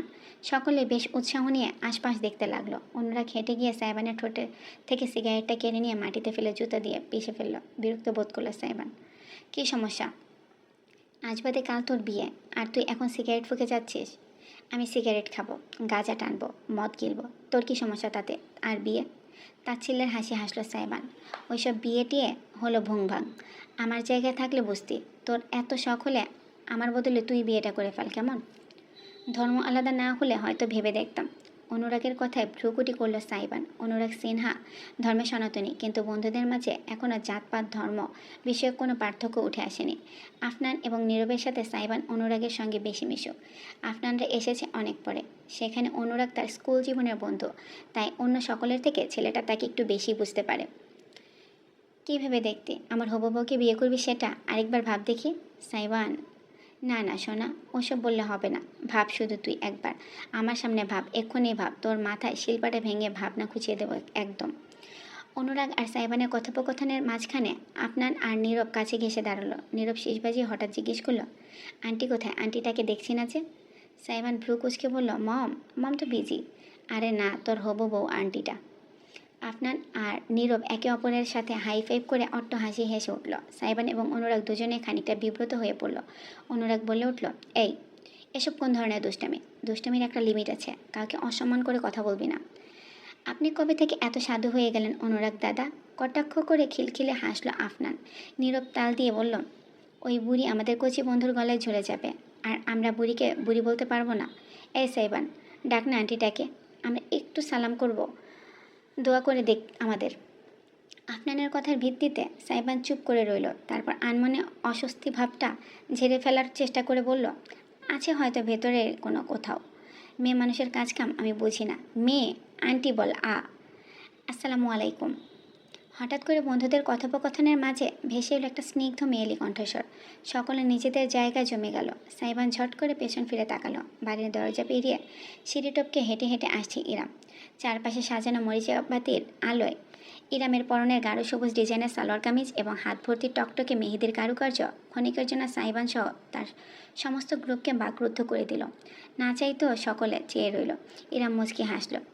তার নাকি সজ্জিত নটটা সামান্য দোল খেল। তোমরা আলাদিনের বন্ধুরা, তাই না? আফনান আর নীরবের মুখটা হা হয়ে গেছে। শ্বাস আটকে ফেলেছে নিজেদের। অপরদিকে অনুরাগ নিষ্পলক চেয়ে আছে, দৃষ্টি সরাতেই পারছে না। কিসের আন্টি কিসের কি? ফিসফিস করলো নীরব। তার কথায় তাল দিয়ে কাপা কাপা গলে আফনান মুখে হাত চাপা দিয়ে বলে উঠল, ওহ ড্যাম শেট।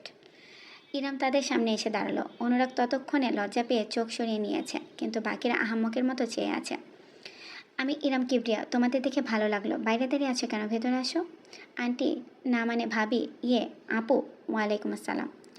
আফনানের জিহ্বা জড়িয়ে গেল বলতে গিয়ে। নীরব নিজের মুখ বন্ধ করে শক্ত একটা ঢোক গিলে বলল, মানে আপু, না মানে ভাবি। ওরে শালা, sorry I mean hell, living hell my goodness gracious. চাইলেও গুছিয়ে কথা বলতে পারলো না নীরব। মাথায় চুল টেনে ধরল নিজে। দুজন ছেলের অপ্রস্তুত ভঙ্গি দেখে স্মিত হাসল ইরাম। তোমরা বোধহয় অনেকটা টায়ার্ড, প্লিজ ভেতরে যাও, আমি শরবতের ব্যবস্থা করছি। আর তুমি মিস্টার ভদ্র ছেলে, যাও গিয়ে বসো ভিতরে। অনুরাগের গাল রক্তিম বর্ণ ধারণ করলো যখন ইরাম তাকে ভদ্র ছেলে বলে ডাকলো। তিনজনই রোবটের মতন মাথা নেড়ে প্রায় ছুটে বাড়ির ভেতরে চলে গেল। যাওয়ার আগে একজন নির্দিষ্ট বান্দার তরফ থেকে পাওয়া ভয়ঙ্কর দানবিক দৃষ্টিটা আর আর খেয়াল হলো না কারোরই। সকলে চলে যেতে একটা নিঃশ্বাস ফেলে ইরাম ঘুরে তাকালো। অবশেষে দেখলো সে সাইবানকে। তখন একইভাবে দাঁড়িয়ে আছে। তার চোখ জোড়া নিবদ্ধ ঠিক সেই পথে। আফনান, নীরব এবং অনুরাগ ভেতরে ঢুকছে সেই পথে। দৃষ্টিতে একটা তীক্ষ্ণ ভার, অশুভ।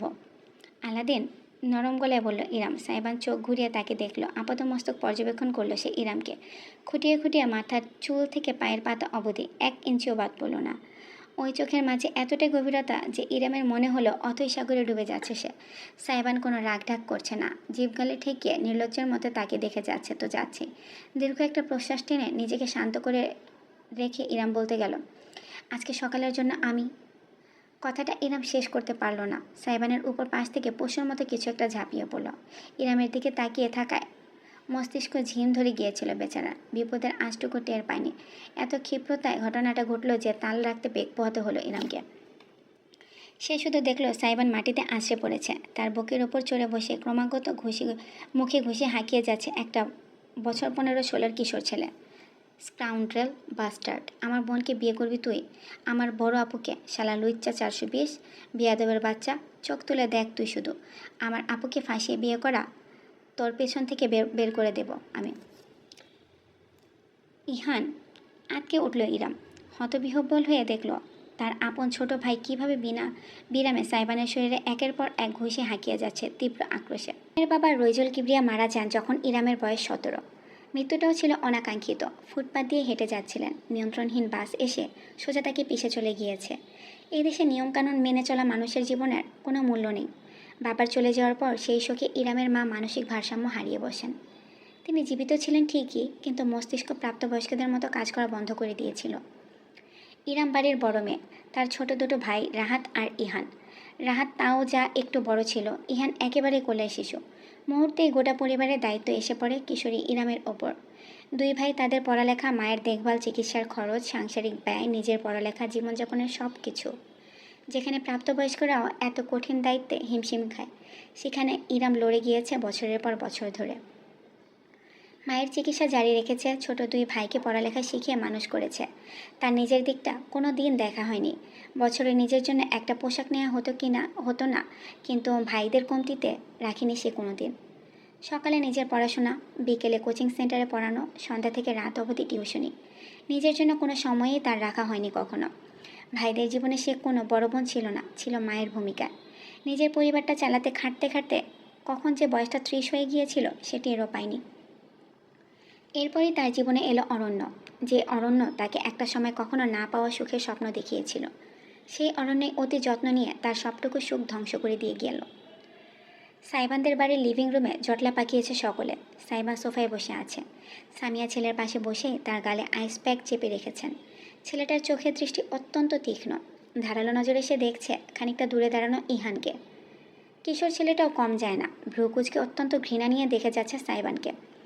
বাকিরা সকলে ছড়িয়ে ছিটিয়ে দাঁড়ানো। অস্বস্তিকর নীরবতা ভেঙে প্রথম খেকিয়ে উঠল সারিকা। Great, just great. এখন ডিম থেকে সদ্য ফোটা একটা টিনেজ ছেলে এসে আমাদের বাড়িতে গুন্ডাগিরি করে যাবে, খুব ভালো। Sarika, please read the room. মিসের শীতল গলায় স্ত্রীকে সতর্ক করল, তবে হঠাৎ করে মুখ খুলল ইরাম। না, সারিকা ঠিক বলছে। বাড়ি এসে গুন্ডাগিরি করা মানার মতো বিষয় না। ইরামের স্নিগ্ধ রূপ বদলে গিয়েছে, তাতে ভর করেছে কঠোরতা এবং দৃঢ়তা। নিজের ভাই ইহানের দিকে তাকালো সে। এ ধরনের অসভ্য আচরণ তোকে কে শিখিয়েছে ইহান? ইস, ওরা তোমাকে জবরদস্তি করতে পারে আর আমি প্রতিবাদ করতে এলেই দোষ। মিথিলা ভাবি, রাহাত ভাইয়া কেউ আমাকে জানানোর প্রয়োজন মনে করেনি যে তুমি আমাদের বাড়িতে গিয়েছিলে। আমি বুঝতেও পারিনি রাস্তার ওপারের বাড়িতেই তোমার বাস। আজকে না দুঃসাহস দেখিয়ে এই মহিলা যায় আমাদের বাড়িতে তোমার বিয়ের দাওয়াত দিতে। সিরিয়াসলি? সামিয়ার দিকে আঙ্গুল তুলে গর্জে উঠল ইহান। বয়সে ছোট হলেও গায়ে গতরে অনেকখানি লম্বা সে। ফিনফিনে পাতলা শরীরে ঢোলা শার্ট আর ট্রাউজার। ইরামের ভ্রু কুচকে এলো ক্রোধে। হাতের মুঠো শক্ত করে ফেলল সে নিজেকে নিয়ন্ত্রণে। এই মহিলা আবার কি? থাপড়ে তোর দাঁত ফেলে দেব বেয়াদব। খালামণি হয় আমাদের। খালামণি হবে তোমার, আমার তো সৎ খালা। ইরাম নিজের হাতটা সহসায় উঁচিয়ে ধরল, যেন উদ্দেশ্য ইহানকে চড় দেয়া। তবে শেষ মুহূর্তে সে নিজেকে আটকে ফেলল। ইরাম নিজেকে আটকালেও আর চুপ করে বসে থাকলো না সাইবান। শটান উঠে পড়ল সোফা থেকে। সামিয়ার শান্ত হওয়ার ইশারা সম্পূর্ণ উপেক্ষা করে আইস প্যাক মেঝেতে ছুঁড়ে ফেলে এগোলো। তাকে দেখতে শিকারীর মতন লাগছে। ইহানের মুখোমুখি দাঁড়ালো সে। কি বললি তুই পোংটা? আরেকবার বলতো। সাইবান হঠাৎ করে এমন বিপজ্জনক রুদ্রমূর্তি ধারণ করায় ইহান একটু হলেও ভরকালো, তবে মাথা নত করল না। সৎ। শেষও করতে পারল না ইহান। সাইবানের হাত এগুলো বিদ্যুতের গতিতে। ছেলেটার কলার পাকড়াও করে এক ঝটকায় রীতিমতো শূন্যে তুলে ফেলল। ইহান সাইবানের হাতে ঝুলতে লাগলো, তার পা মেঝে থেকে ইঞ্চি কয়েক উপরে, যেন পুতুল মাত্র। গর্জে উঠল সাইবান। Convince me. কেন আমার এক্ষুনি তোকে কেটে কুচি কুচি করে ড্রেনে ভাসিয়ে দেওয়া উচিত না? তোর জিভ দিয়ে আগুন ঝরে, তাই না? এই জিভ আমি। আলাদিন। মাঝখানে হস্তক্ষেপ করল ইরাম। সাইবানের বুকে এক হাত ঠেকিয়ে অন্য হাতে ছটফট করে থাকা ছোট ভাইকে ছাড়িয়ে নিল। কয়েক কদম পিছিয়ে গিয়ে কাশতে কাশতে দীর্ঘ প্রশ্বাস টানল ইহান। হিংস্র চোখে চেয়ে রইল সাইবানের দিকে। মুখটা টকটকে লাল হয়ে গিয়েছে বেচারা। সাইবানকে জোরপূর্বক ঠেলে পিছিয়ে নিয়ে গিয়ে ইরাম দুজনের মাঝখান বরাবর দাঁড়ালো, তাকালো ইহানের দিকে। ইহান, আমার মেজাজ খারাপ হওয়ার আগে স্পষ্ট শুনে রাখ, আমাকে কেউ জোর করছে না। আমি স্বইচ্ছায় সুস্থ মস্তিষ্কে আলাদিনকে বিয়ে করতে রাজি হয়েছি। তুই কিছু না জেনে না বুঝে জন্তুর মতন একটা নির্দোষ মানুষের উপর ঝাঁপিয়ে পড়েছিস। উপরন্তু মানুষটা তোর চাইতে বয়সে অনেক বড়। আলাদিনকে এক্ষুনি সরি বলবি তুই, মাফ চা। No way. লাফিয়ে উঠল ইহান, চিৎকার করে বলল, আমি এখানে এসেছি তোমার জন্য আপু, তোমাকে বাঁচাতে, আর তুমি আমাকে উল্টো ওদের কাছ থেকে মাফ চাইতে বলছো। আমি কিচ্ছু ভুল করিনি, ঠিক করেছি, দরকার পড়লে আবার করব।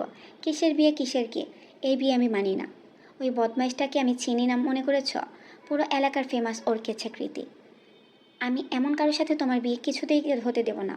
না না না। আচ্ছা, তোমার এই অন্যায়ের প্রতিবাদ বচন কোথায় ছিল যখন তোমার বড় ভাই বোনের সব ত্যাগ তিতিক্ষা ভুলে নিজের মায়ের বাড়িতে সামান্য আশ্রয়টুকু অবধি দিতে পারেনি? কোথায় ছিল তোমার এই আগুন ঢালা তেজ যখন তোমার বোনের বিবাহিত জীবন অন্য একটা পুরুষের জন্য উচ্ছিন্নে গিয়েছিল? কোথায় ছিলে তুমি? কলেজে প্রেম করেছিলে, নাকি ঠুলি চোখে চেপে বসেছিলে? প্রতিবাদটা এলো সব থেকে অপ্রত্যাশিত এক নারীর পক্ষ থেকে, সারিকা। দুই হাতে মেহেদি শুকিয়ে গাঢ় কমলা বর্ণ ধারণ করেছে তার, কয়েক পা এগুলো সে। এই বাড়িতে এসে অহেতুক নাটক খাড়া করবে না। যদি মুরদ থাকে তো বাড়ি গিয়ে রাহাত ভাইয়ের কলারটা টেনে ধরে তার মুখে দুটো ঘুষি দাও। আমার ভাইয়ের দিকে চোখ দিতে এলে ছোট মানুষ বলে আর খাতির করবো না কিন্তু। কিছু বলতে চাইলেও এর বিপক্ষে বলার মতো আর শব্দ খুঁজে পেল না ইহান। সত্যিই তো, তার মায়ের মতো বড় বোনটার জীবনের উপর দিয়ে কালবৈশাখী ঝড় বয়ে গিয়েছে, অথচ সে ভাই হয়ে কিছুই করতে পারেনি। তার বয়স, তার অক্ষমতা তাকে আটকে দিয়েছে। একটা কিশোর ছেলের চিৎকার চেঁচামেচি তো কেউই গোনায় ধরে না। নিজেকে অসহায় লাগলো তার, হাতের মুঠো শক্ত করে তাই নিজের দিকে তাকিয়ে রইল। যদি ক্ষমতা থাকতো এই মুহূর্তে ইরামকে নিয়ে সে বেরিয়ে যেত বাড়ি থেকে, কিন্তু নিয়ে এসে যাবেটাই বা কোথায়? বাড়িতে তো রাহাতের বউ মিথিলার হুকুম চলে।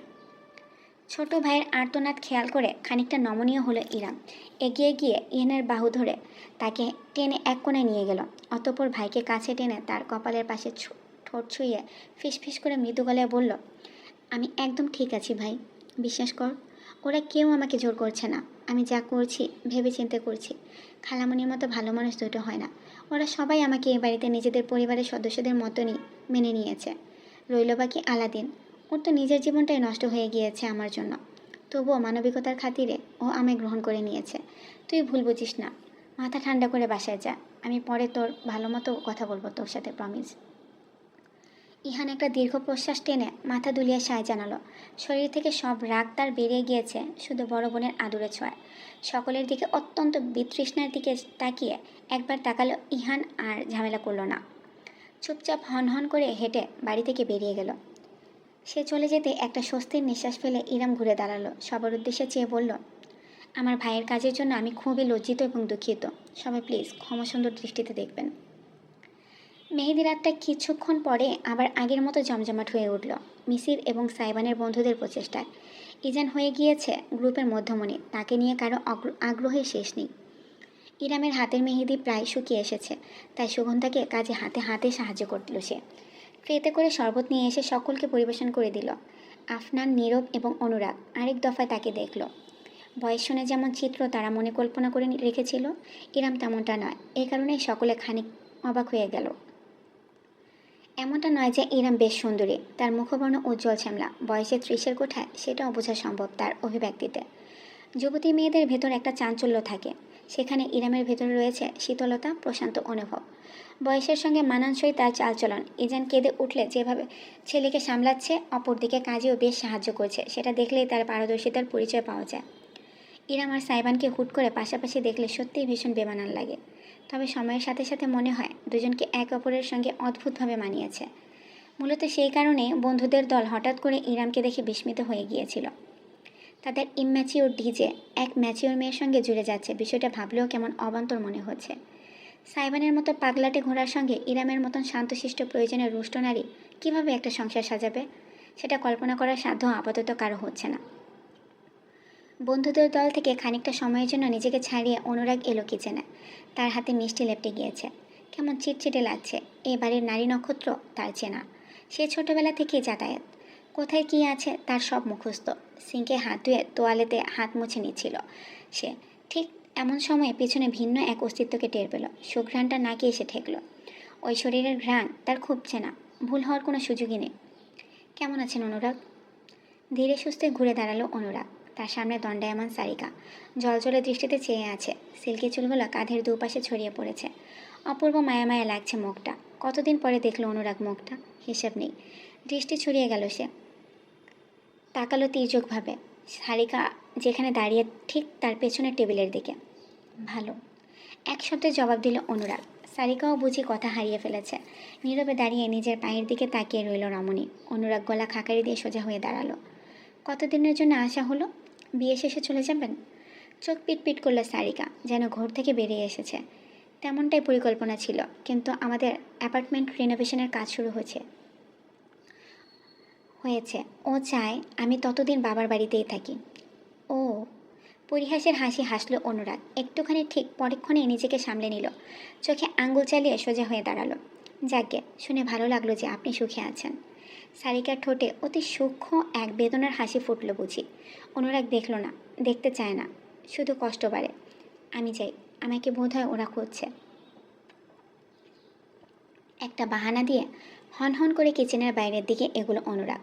তবে সারিকার কণ্ঠস্বর তাকে জমে যেতে বাধ্য করলো। আপনি বিয়ে করছেন না কেন? প্রথমটার কিছুই বলল না অনুরাগ। সারিকা ঝাপসা দৃষ্টিতে দেখল তার, কাঠজোড়া উঁচু হয়ে আবার ঝুলে পড়ল। সামান্য শব্দ তুলে হাসলো এবার সিনহাদের ছেলে। অতঃপর একটা দীর্ঘশ্বাস ফেলে বলল, বিয়ে এখনো সময় হয়নি, ভগবান যখন চাইবেন তখনই হয়ে যাবে, চিন্তা নেই। এটুকু বলে অনুরাগ বেরিয়ে গেল কিচেন থেকে। সারিকা ঠায় দাঁড়িয়ে রইল যতক্ষণ বান্দাকে দেখা গেল। কখন যে তার বাম চোখ বেয়ে এক ফোঁটা উষ্ণ অশ্রু গড়িয়ে থামল সে টেরটুকুও পেল না। দ্রুত শাড়ির আঁচল দিয়ে চোখ মুছে ফেলল, চেহারা জোরপূর্বক শান্তভাব ফুটিয়ে সে কিচেনের বাইরের দিকে হাঁটা দিল। যেই না সে বাইরে পা রেখেছে অমনি এক অনাকাঙ্ক্ষিত দৃশ্যের মুখোমুখি হলো। দেয়ালের পাশে একদম নিঃশব্দে দাঁড়িয়ে আছে ইরাম, হাতে খালি গ্লাস ভর্তি ট্রে। খুব সম্ভবত কিচেনে এসে রাখতে এসেছে। সারিকা ভ্রুকুচকে খানিকটা শত্রুভাবাপন্ন দৃষ্টিতে তাকালো। এই মেয়ে কিছু শুনেছে নাকি? অথচ ইরাম যেমন শান্ত ছিল তেমনি শান্ত রইল। এগিয়ে এসে একদম নীরবে সারিকাকে পাশ কাটিয়ে কিচেনের ভেতরে আড়াল হয়ে গেল সে। ভোর রাত 4টা বেজে এসেছে, আর কিছুক্ষণ বাদেই ফজরের ওয়াক্ত শুরু হয়ে যাবে। অথচ ইরামের চোখে কোনো ঘুম নেই। ইজান তার বুকের উপর পরম শান্তিতে নিদ্রাচ্ছন্ন। সারাদিনের কার্যক্রম ওইটুকুই। দুধের বাচ্চা এমনিভাবে ঘুমাচ্ছে যে একবারও ইরামকে জ্বালাতন করার জন্য জেগে ওঠেনি। ইরামের শরীর যেন ঝিম ধরে আছে। আর মাত্র কয়েক ঘন্টা, এরপরই তার জীবন নেবে এক নতুন মোড়। সে কি পারবে এই লড়াইয়ে টিকে থাকতে? জীবনটা তো তার জন্য কখনোই ভালো কিছু বয়ে আনেনি। নানান চিন্তা তাকে বিশ্রাম নিতে বাধা দিচ্ছে। শেষমেশ ইরাম হার মানল। ইজানকে বিছানায় শুইয়ে কোলবালিশ দিয়ে মাঝখানে রেখে উঠে এলো। এলোমেলো চুলগুলো আঁচড়ে খোপা বেঁধে ওড়না গায়ে জড়িয়ে বেরিয়ে এলো বাইরে। সারা বাড়ি অন্ধকার। সকলে নিজেদের ঘরে বিশ্রাম নিচ্ছে। সকাল হতে ব্যস্ততা শুরু হবে। ইরাম অতি নিঃশব্দে কিচেনে গিয়ে 1 কাপ চা বানালো নিজের জন্য। অতঃপর গরম ধোয়া ওঠা কাপ নিয়ে হাঁটতে হাঁটতে বাইরের বাগানে গেল। শেষ রাতের খোলা ঠান্ডা বাতাসে প্রাণ জুড়িয়ে গেল বুঝি। গরম চা মস্তিষ্কের অনেক প্যাঁচ খুলতেও সাহায্য করেছে। ইরাম যখন সবেমাত্র একটু স্বস্তি অনুভব করছিল তখনই খেয়াল করলো বাড়ির লোহার মেইন গেটটা হালকা খোলা। সেখান দিয়ে নিঃশব্দে গুটি গুটি পায়ে ভেতরে ঢুকছে কেউ। প্রথমে আবছায়া দেখা গেল। চোরটোর নাকি? ইরাম উত্তেজিত হয়ে কয়েক পা এগিয়ে থেমে গেল। সাইবান চোরের মতোই ভেতরে ঢুকছে। পরনে কালো সিল্কের পাজামা সেট, ঘুমানোর পোশাক, চোখে মুখে একটা ধূর্ততার সঙ্গে দুষ্টুমির ছাপ। নিশ্চয়ই কোনো কার্যসিদ্ধি করে এসেছে। তবে সবথেকে অবাক করা ব্যাপার, সাইবানের পায়ের কাছে ঠিক কিছু ছোট প্রাণীর অস্তিত্ব। 3টি ছোট ছোট ইঁদুর, হ্যাঁ একদম মুরগির বাচ্চার সাইজের, সাদা এবং বাদামি বর্ণের ইঁদুরের ছানা। ইরাম প্রথমে নিজের চোখকে বিশ্বাস করতে পারল না। সাইবান বেশ খানিকটা এগিয়ে আসার পর ইরামকে দেখে থমকালো, তবে চোখে মুখে কোনো অভিব্যক্তি ফুটতে দিল না। শুধু হালকা একটু কেশে শুধালো, ঘুমাননি এখনো? তবে ইরামের সমস্ত মনোযোগ এখন সাইবানের পায়ের কাছে ঘুরঘুর করতে থাকা ইঁদুরের ছানার দিকে। তুমি কোথা থেকে ইঁদুর ধরে এনেছো? ইরাম বিস্ময় নিয়ে জিজ্ঞেস করতে সাইবান চোখ মুখ কুঁচকে ফেলল, যেন অপমানিত হয়েছে। ইঁদুর? ইঁদুর হবে আপনার ভাই, এগুলো হ্যামস্টার, আমার বাচ্চারা। ফ্যালফেল করে চেয়ে রইল ইরাম। সাইবান নুয়ে নিজের হাতের তালুর ওপর 3টে হ্যামস্টারকে তুলে নিয়ে বুক পকেটের ভেতরে রাখলো। 3জনই ঠাসাঠাসি করে বসে মুখ বের করে দাঁত দেখাতে লাগলো। আঙ্গুল তুলে পরিচয় করিয়ে দিল সাইবান। ধবধবে সাদাটাকে প্রথম দেখিয়ে বলল, ওর নাম চেঙ্গিস খান। ইরামের মাথায় বুঝি বাজ পড়ল। মানুষকে বহু ধরনের প্রাণী সে পালতে দেখেছে, বিড়াল, কুকুর, পাখি, মাছ, গরু, কিন্তু ইঁদুর, তাও এমন বলের মতন কিউট কিউট প্রাণীগুলো পালছে কিনা একটা জোয়ান ছেলে মানুষ, যার চরিত্রের সঙ্গে কিউট শব্দটা একেবারে যায়ই না। উপরন্ত পালিত পশু পাখির নাম মানুষ ছোট ছোট শব্দে রাখে, লালু, কালু, টম, টমি, পুচি, পুচু, কত কি। সাইবান কিনা ওই ইঞ্চি কয়েক সাদা পশমের বলটার নাম রেখেছে চেঙ্গিস খান। এসব মানা যায়? সাহেবানের ইরামের হতবিহ্বলতার প্রতি বিশেষ মনোযোগ নেই। আঙ্গুল দিয়ে সে সাদা আর বাদামি পশমের মিশেলে হ্যামস্টার দেখিয়ে বলল, কিম জং হিটলার। সবশেষে গোটা প্রায় বাদামিটাকে দেখিয়ে বাঁকা হেসে জানালো, আর এটা বারাক ওসামা। ইরামের প্রচণ্ড হাসি আসছে, অট্টহাসি হাসতে ইচ্ছে করছে। ঠোঁটে ঠোঁট চেপে সে শক্তভাবে চায়ের কাপ ধরে রাখল। তিনটা আদুরে ছোট্ট ইঁদুর বড় বড় মায়াবী চোখ করে তার দিকে চেয়ে আছে। আর এদের ডাকতে হবে কিনা চেঙ্গিস, হিটলার, ওবামা, থুরি, ওসামা বলে। ওরা বাচ্চা দিলে কি নাম রাখবে? বক্তিয়ার খলজি নাকি লর্ড ক্লাইভ? খিলখিল করে হেসে উঠল সাইবান। ছেলেটা সবসময়ই হাসে, তবে সেই দুষ্টুমির হাসির সঙ্গে এই হাসির একটা বিস্তর ফারাক আছে। সাইবানের তীক্ষ্ণ সুচালো দাঁত দুটো ঠোঁটের দুই পাশ থেকে বেরিয়ে এসেছে, খানিকটা ভ্যাম্পায়ার গোছের দেখতে লাগছে। অকৃত্রিম হাসিটার দিকে ইরাম প্রয়োজনের চাইতে খানিক বেশি সময় ধরে কেন তাকিয়ে রইল বুঝতে পারল না। ভালো আইডিয়া, কিন্তু আপনি ফেল। নাম দেওয়ার কম্পিটিশনে আমি সবার আব্বু লাগি। খানিকটা ভাব নিল সাইবান, পায়ে পায়ে এগুলো। তারপর হুট করে ইরামের হাত থেকে আধ খাওয়া চায়ের কাপটা নিজের হাতে নিয়ে চুমুক দিল। এই আমি এটা খাচ্ছিলাম। ইরাম হাত বাড়াতেও চা বাঁচাতে পারল না। সাইবান চুমুক দিয়ে সবটুকু গিলে ফেলে খালি কাপটা তার হাতে রেখে দিল। জিভ দিয়ে ঠোঁট চেটে নিয়ে বলল, ডেলিশিয়াস। নাক কুচকে বিরক্তি নিয়ে ইরাম বলল, আমি চা ভালোই বানাই, আমি চায়ের কথা বলিনি। ড্যাব ড্যাব করে তাকিয়ে থাকলো রমণী। সাইবানের কথার অর্থটা সে 1 মিনিট যাবৎ ধরতেই পারল না। মাথা নিচু করে কাপের দিকে তাকালো সে। খেয়াল করলো যেই ধারে চুমুক দিয়ে সে পান করেছিল, সাইবান ঠিক সেই স্থানেই চুমুক দিয়েছে। ইরামের ঠোঁটে দেওয়া হালকা ভ্যাসলিনের প্রলেপ সেখানে এখনও লেপ্টে আছে। ভ্যাসলিন ত্বকের জন্য উপকারী জানতাম, খেতেও চমৎকার, এটা আজ জানতে পারলাম। সাইবানের চেহারা কুঁচকে গেল। আপনি একটা মুড স্পয়লার, সেটা জানেন? কোন মুডের কথা বলছো? হঠাৎ করে ইরামের একদম কাছে সরে এলো সাইবান। তবে সকালের মতন তাকে স্পর্শ করলো না, শুধু গভীর চোখে তাকালো তার চোখের দিকে। ইরাম হলফ করে বলতে পারবে 1 সেকেন্ডের জন্য সাইবানের দৃষ্টিটা তার চোখ থেকে ঠোঁটে নেমে গিয়েছিল। যে মুডের জন্য মানুষ বিয়ে করে সেই মুড। গেঞ্জিরা কোন মুডের কারণে বিয়ে করে? তীর্যক হাসলো সাইবান। নুয়ে নিজের মুখটা ইরামের মুখোমুখি আনলো। তার বুক পকেটে হ্যামস্টারগুলো চুকচুক করে সিল্কের কাপড় কামড়াতে কামড়াতে পালক পিতার কাণ্ড কারখানা দেখছে। জেনজি কোন মুডের জন্য বিয়ে করে, জেনজি কোনো মুডের কারণে বিয়ে করে, সেটা আপনি আজ রাতেই টের পেয়ে যাবেন মাই ডিয়ার আপু। চোখ বড় বড় করে ফেললো ইরাম। সাইবান আরেকটু বিস্তৃত হেসে যুক্ত করলো, অন সেকেন্ড থট, এবার থেকে আমার আপু ডাকটা পরিহার করা উচিত, তাই না? কী নামে ডাকি আপনাকে বলুন তো? তুমি না নাম দিতে ওস্তাদ, তোমার মুখ থেকেই শুনি। দাঁতে ঠোঁট কামড়ে গভীরতম দৃষ্টিতে তাকালো সাইবান। তার ভ্রু পিয়ার্সিং জলজল করে উঠল ভোরের কমলাপ আলোয়। দিলেন তো ঘেটু করে। আমার বউকে আমি কী নামে ডাকবো জানতে পারলে আপনি সইতে পারবেন না আপু। এতটাও দুর্বল মনে হয় আমাকে? হ্যাঁ, স্লো সে। চোখ পিটপিট করলো ইরাম। সাইবান এত আস্তে বিড়বিড় করে কথাটা বলেছে যে সে ঠিকমতো শুনতে পায়নি। কি বললে? বিরাট হাসলো সাইবান। দূরে সরে দাঁড়িয়ে এবার জোরে গলায় বলল, snowflakes. See you at our wedding soon. স্যালুটের ভঙ্গি করে সাইবান নিজের হ্যামস্টার বাচ্চাদের আদর করতে করতে হেলে দুলে ঘরের ভেতরে চলে গেল। ইরাম তাকে জিজ্ঞেস করার সুযোগও পেল না এই ভোররাতে ছেলেটা বাইরে কোথায় গিয়েছিল, কী কাণ্ড করে এসেছে। সে শুধু অথর্বের মতন দাঁড়িয়ে থাকলো নিজের জায়গায়। পরক্ষণে হাতের খালি কাপটার দিকে তাকালো। সূর্যোদয় হতে শুরু করেছে। লালচে কমলা দৃষ্টিতে রয়েছে গোটা ধরত্রী। দমকা হাওয়ায় এসে ইরামের ওড়না উড়িয়ে নিয়ে গেল। এক হাতে খোঁপা টেনে খুলে দিল সে। লম্বা চুলগুলো বাতাসে উড়তে লাগলো নদীর ঢেউয়ের মতন। চোখ বুজে ফেলল ইরাম। অনুভব করলো পৃথিবীটা। অবশেষে এই দিনটার আলো তার শরীরে ছুঁয়েই দিল। নতুন শুরু নাকি নতুন সমাপ্তি, কোনটা সূত্রপাত ঘটবে আজ, সেটা এখন শুধু সময়ই বলতে পারবে। ইরাম আপু, প্লিজ একবার আমার কথাটা শুনুন। এখান থেকে যাও আলাদিন, তোমার কথা আমি পরে শুনব। না, আপনাকে এক্ষুনি শুনতে হবে, এই মুহূর্তে। আমার খুব দরকার আপু। পরে আসতে বলেছি। না, আমি এখনই বলবো, পরে। যাও আলাদিন, আমার চোখের সামনে থেকে দূরে যাও। ধরফর করে বিছানায় উঠে বসলো সাইবান। সমস্ত শরীর ঘেমে একাকার হয়ে গিয়েছে তার। এসে চললেও কোনো কাজেই দিচ্ছে না। বুকটা ভারী চাপ জেঁকে বসেছে। পায়ের সঙ্গে কম্বল পেঁচিয়ে আছে তার। খানিক উদ্ভ্রান্তের মতন এদিক সেদিক তাকালো সে। তারপর একটা দীর্ঘশ্বাস ছেড়ে দুহাতে নিজের মাথা চেপে ধরল। ঘড়ির কাঁটা 11টা পেরিয়ে গিয়েছে। বুঝতে পেরে সে একদম নীরবে বিছানা থেকে নেমে এলো। কিছুক্ষণ আগের দুঃস্বপ্নটা মন থেকে ঝেড়ে ফেলার নীরব চেষ্টায় লিপ্ত হলো। সে বাথরুমে থাকতে সামিয়া 2বার ডেকে গেলেন। এরপর সুগন্ধাও এলো তাকে মনে করিয়ে দিতে যেন সে জলদি নাস্তা খেয়ে তৈরি হয়ে নেয়। বহুদিন বাদে আজ বেশ লম্বা একটা সময় নিয়ে গোসল সারল সাইবান। হালকা গরম পানি পূর্ণ বাথটাবে প্রায় ঘণ্টাখানেক বসে রইল। অতঃপর শরীর মুছে পরিপাটি করে বেরোলো। সুগন্ধা নাস্তা দিয়ে গিয়েছে নাইট স্ট্যান্ডের ওপর।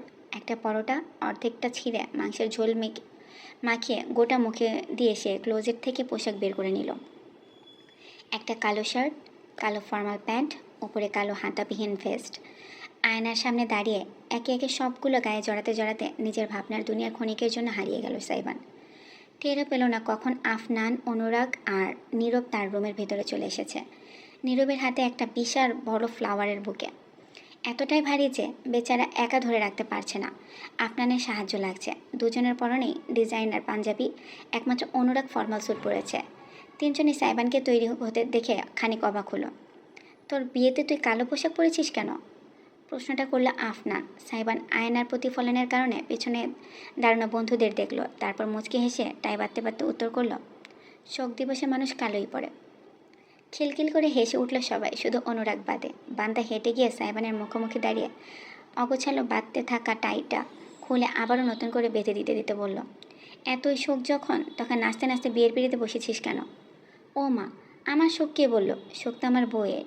আমি শুধু তার পক্ষ থেকে শোকটা পালন করছি।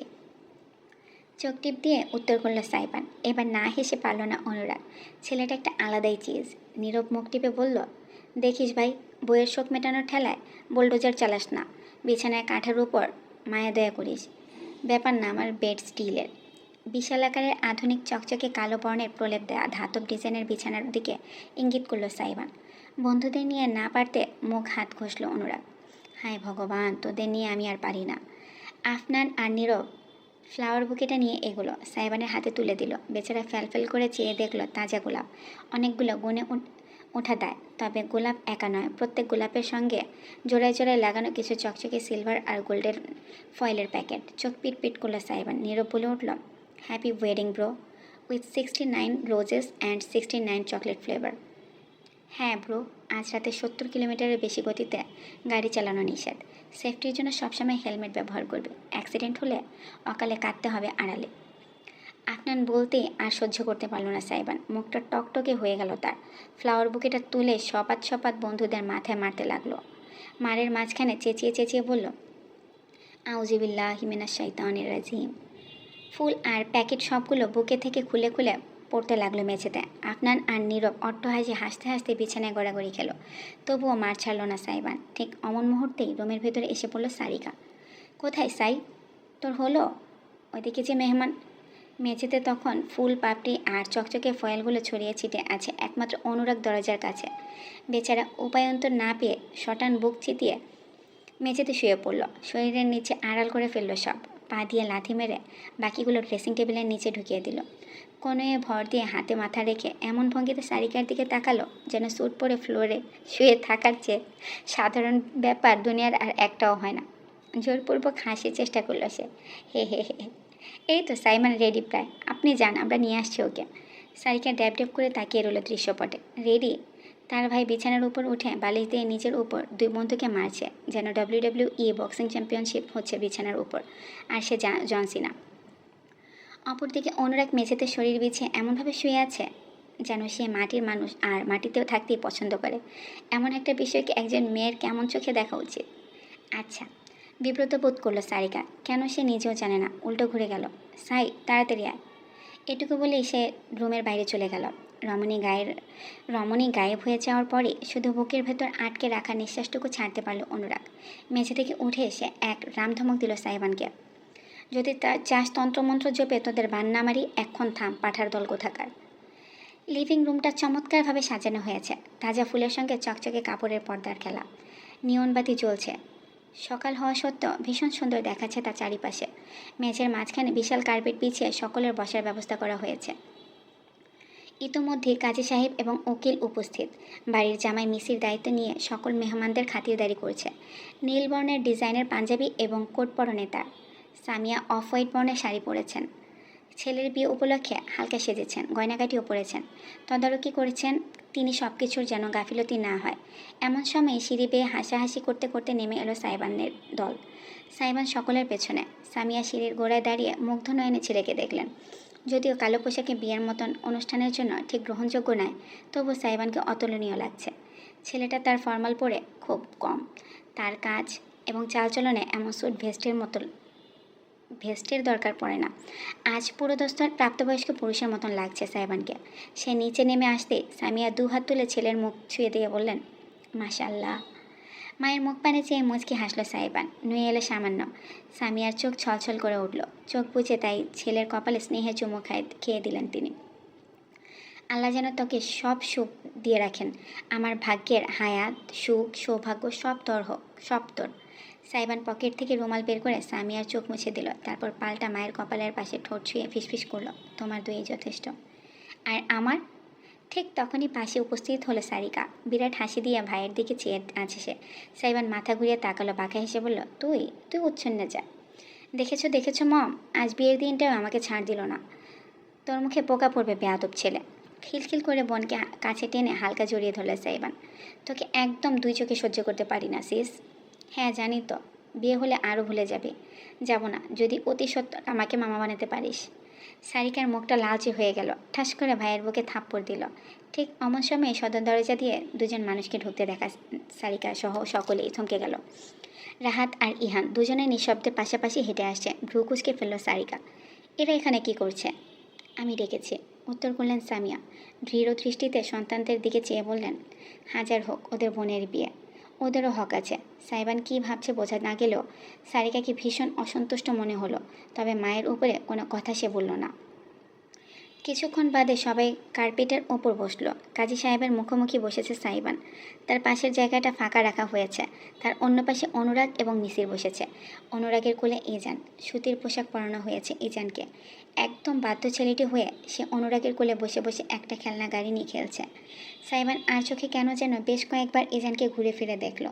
অচেনা মানুষদের ভিড়ে বাচ্চাটা ঠিকঠাক আছে কিনা সেটা নিয়ে তার মনে একটা খচখচে ভাব কেন তৈরি হয়েছে সে বুঝতে পারছে না। মেয়েকে নিয়ে আসুন, আমরা শুরু করে দিই, দেরি কিসের? কাজী সাহেব বলতেই সামিয়া মাথা দুলিয়ে উঠে গেলেন, অন্দরমহলে আড়াল হয়ে গেলেন। সাইবান ঠাই নিজের জায়গায় বসে ইজানকে দেখতে লাগলো। বাচ্চাটা এখন খেলনার প্রতি আগ্রহ হারিয়ে মিসিরের কোটের বোতাম ধরে টানাটানি করছে। আর মনে মুচকি হাসল সে। সেই হাসিটুকু হঠাৎ করে জমে গেল দৃশ্যটির নজরে আসতে। অন্তর্মহল থেকে ধীর পায়ে বেরিয়ে এলেন সামিয়া। তার পাশে ইরাম, জলপাই বর্ণের একটা চকচকে শাড়ি জড়ানো অঙ্গে, তাতে উজ্জ্বল সিলভার জরির কাজ। শাড়ির পাড় সোনালি, লাইটের আলো পড়লে মোহনীয় এক দ্যুতি ছড়াচ্ছে। শাড়ির আঁচলটাই মাথায় তুলে দেওয়া, খুবই হালকা সাজ, সঙ্গে পাতলা কিছু সোনার গহনা, এটুকুই। অতিরিক্ত বাড়াবাড়ি কিছুই নেই, বয়সের সঙ্গে মানানসই। তবুও সাইবার নিষ্পলক চেয়ে রইল। ইরামের দুই হাতের টকটকে খয়েরি মেহেদির রঙের উপর থেকে নজর ফেরাতে পারল না সে। এমন নয় যে সে জীবনে সুন্দরী মেয়ে দেখেননি, বরং ঠিক উল্টোটা। ডিজে পার্টিতে আগ্রহের কেন্দ্রবিন্দু থেকে সে রমণীদের লাইন লেগে থাকে তার আশেপাশে। বড়লোকের আদরের দুলালিদের আগুন ঝরার রূপ, তরুণীদের মন মাতানো সাজসজ্জা, কিন্তু এর আগে কারো প্রতি এমন অনুভূতি জন্মায়নি তার। ইরামকে দেখে তার ওই জ্বালাময়ী অনুভূতিটা হচ্ছে না। ঝলসে যাওয়ার রূপের প্রতি স্বাভাবিক পুরুষালী আকর্ষণ আসছে না। যেটা তার বুকের মাঝে জন্মেছে সেটা শ্রদ্ধাবোধ। ইরাম কোনো মেয়ে নয়, সে একজন নারী, একজন মা। তার রূপের প্রতি অনুভূতিটাও অজান্তেই পরিপূর্ণ হয়ে উঠেছে অসীম আগ্রহে, নারীস্বরূপ আকর্ষণে নয়। ইরাম হেঁটে এসে সকলকে সালাম দিয়ে আস্তে করে সাইবানের পাশে বসল। তার কাজল টানা চোখ শুরুতে ইজানকে খুঁজে বের করলো। ছেলে নিরাপদে আছে নিশ্চিত হওয়ার পরে সে তার পাশে বসা পুরুষটার উপর মনোযোগ দিল। সাইবান সঙ্গে সঙ্গে নিজের দৃষ্টি ফিরিয়ে নিল। অনুভব করলো বিনা কারণে তার হৃদস্পন্দন বেড়ে গিয়েছে। এতটা কাছে বসা ইরাম যে তার শরীরের মাখা সূক্ষ্ম পারফিউমের গ্রান্টুকু তাকে মাতোয়ারা করে তুলছে। সাইবান কালো পোশাক পরেছে, এই নিয়ে বিশেষ কোনো মন্তব্য ইরাম করল না। নীরবে মাথা ঘুরিয়ে একবার পেছনে তাকালো। ঢোকার সময় সে দেখেছে তার দুই ভাই এসেছে। সকলের থেকে পেছনে কার্পেটের একদম শেষ কিনারা বসেছে তারা। রাহাত মুখ নিচু করে নিজের ফোন ঘাঁটছে। ইহান অবশ্যই ইরাম তাকাতে বিরাট হেসে হাত তুলে নাড়ল। তার গালে একটা ব্যান্ডেজ দেখা গেল। কালকেও তো সুস্থ ছিল, এক রাতে কী হয়ে গেল? মনে মনে ভাবলেও আপাতত জিজ্ঞেস করার সুযোগ নেই, পরে কথা বলবে ভেবে ইরাম মাথা তুলিয়ে সামনে ফিরে তাকালো। অনতিবিলম্বে বিয়ের কাজ শুরু হলো। ইরামের বয়সের ব্যাপারটা আসতে উকিল ভ্রু তুলে তাকালেও কাজী সাহেবের পক্ষ থেকে কোনো অস্বাভাবিক প্রতিক্রিয়া এলো না। তিনি অতি স্বাভাবিকভাবে সব কিছু করছেন। সারিকার কয়েকজন বান্ধবী এসেছিল দাওয়াতে, তারা অবশ্য সেই মুহূর্তে কানাঘোষা শুরু করে দিল। সারিকা, কী ভেবেছিস তোরা? তোর ভাইয়ের জীবনটা সবেমাত্র শুরু, আর সেখানে তাকে এক বাচ্চার মায়ের সাথে জুড়ে দিয়েছিস। 7 বছর? ভাই, 3-4 বছর হলেও মানা যায়, কিন্তু এত? উনি তো অর্ধেক বুড়ি হয়ে গিয়েছে, সাইবানের সঙ্গে যাবে কিভাবে? সারিকা প্রতিক্রিয়া না করার চেষ্টা করলো, কিন্তু কথাবার্তা ততক্ষণে ছড়িয়ে গিয়েছে। যদিও সামিয়া এই ভয়ে একদম কাছের মানুষ ছাড়া কাউকেই দাওয়াত দিতে করেননি, তবুও এমন অনাকাঙ্ক্ষিত ব্যাপারটা তাকে একই সঙ্গে লজ্জিত এবং ক্রোধিত করলো। তিনি রাগ ঢাক করলেন না, সোজাসুজি বসে বললেন, তোমরা না আধুনিক মেয়ে, এমন সস্তা মেন্টালিটি নিয়ে কিভাবে চলো? মেয়ে দুটো চুপ করে হয়ে গেল সঙ্গে সঙ্গে। তবে একজনের মা বলে উঠল, ভাবি, কথা বলার মতন কাজ করলে লোকে তো বলবে আমি সন্দেহ করেছিলাম আপনার ছেলের বিয়ের এত ছোট অনুষ্ঠান করছেন কিভাবে। তবে এই ব্যাপারটা বুঝতে পারিনি। যতই বলুন, একজন ছেলে আর একজন মেয়ে তো আর এক না। মেয়েরা খুব তাড়াতাড়ি ম্যাচিওর হয়ে যায়, সেখানে আপনার ছেলে এত বড় একজনের সঙ্গে কিভাবে সংসার করবে, সেটা মা হয়ে আপনার ভাবা উচিত ছিল। ভাবেননি বলে অবাক হচ্ছি। এমনও মা হয় যেখানে ধর্মে একটা সম্পর্ককে জায়েজ ঘোষণা করেছে, সেখানে সমাজ হয়ে প্রশ্ন করেন আপনি কে? হঠাৎ করে ভেসে এলো কাজী সাহেবের তৃপ্ত কণ্ঠস্বর। মুহূর্তেই পিনপতন নীরবতা নেমে এলো চারপাশে। কাজী সাহেব কাগজপত্র রেখে মুখ তুলে তাকালেন। মুখ ভর্তি সাদা দাড়ি, জলজল চোখে পড়া চশমার ভেতর থেকে তিনি তাকালেন সামনে। আপনাদের শখ করে আগ্রহ নিয়ে একজন মা নিজের ছেলের বিয়ে সাক্ষী হতে দাওয়াত করেছেন।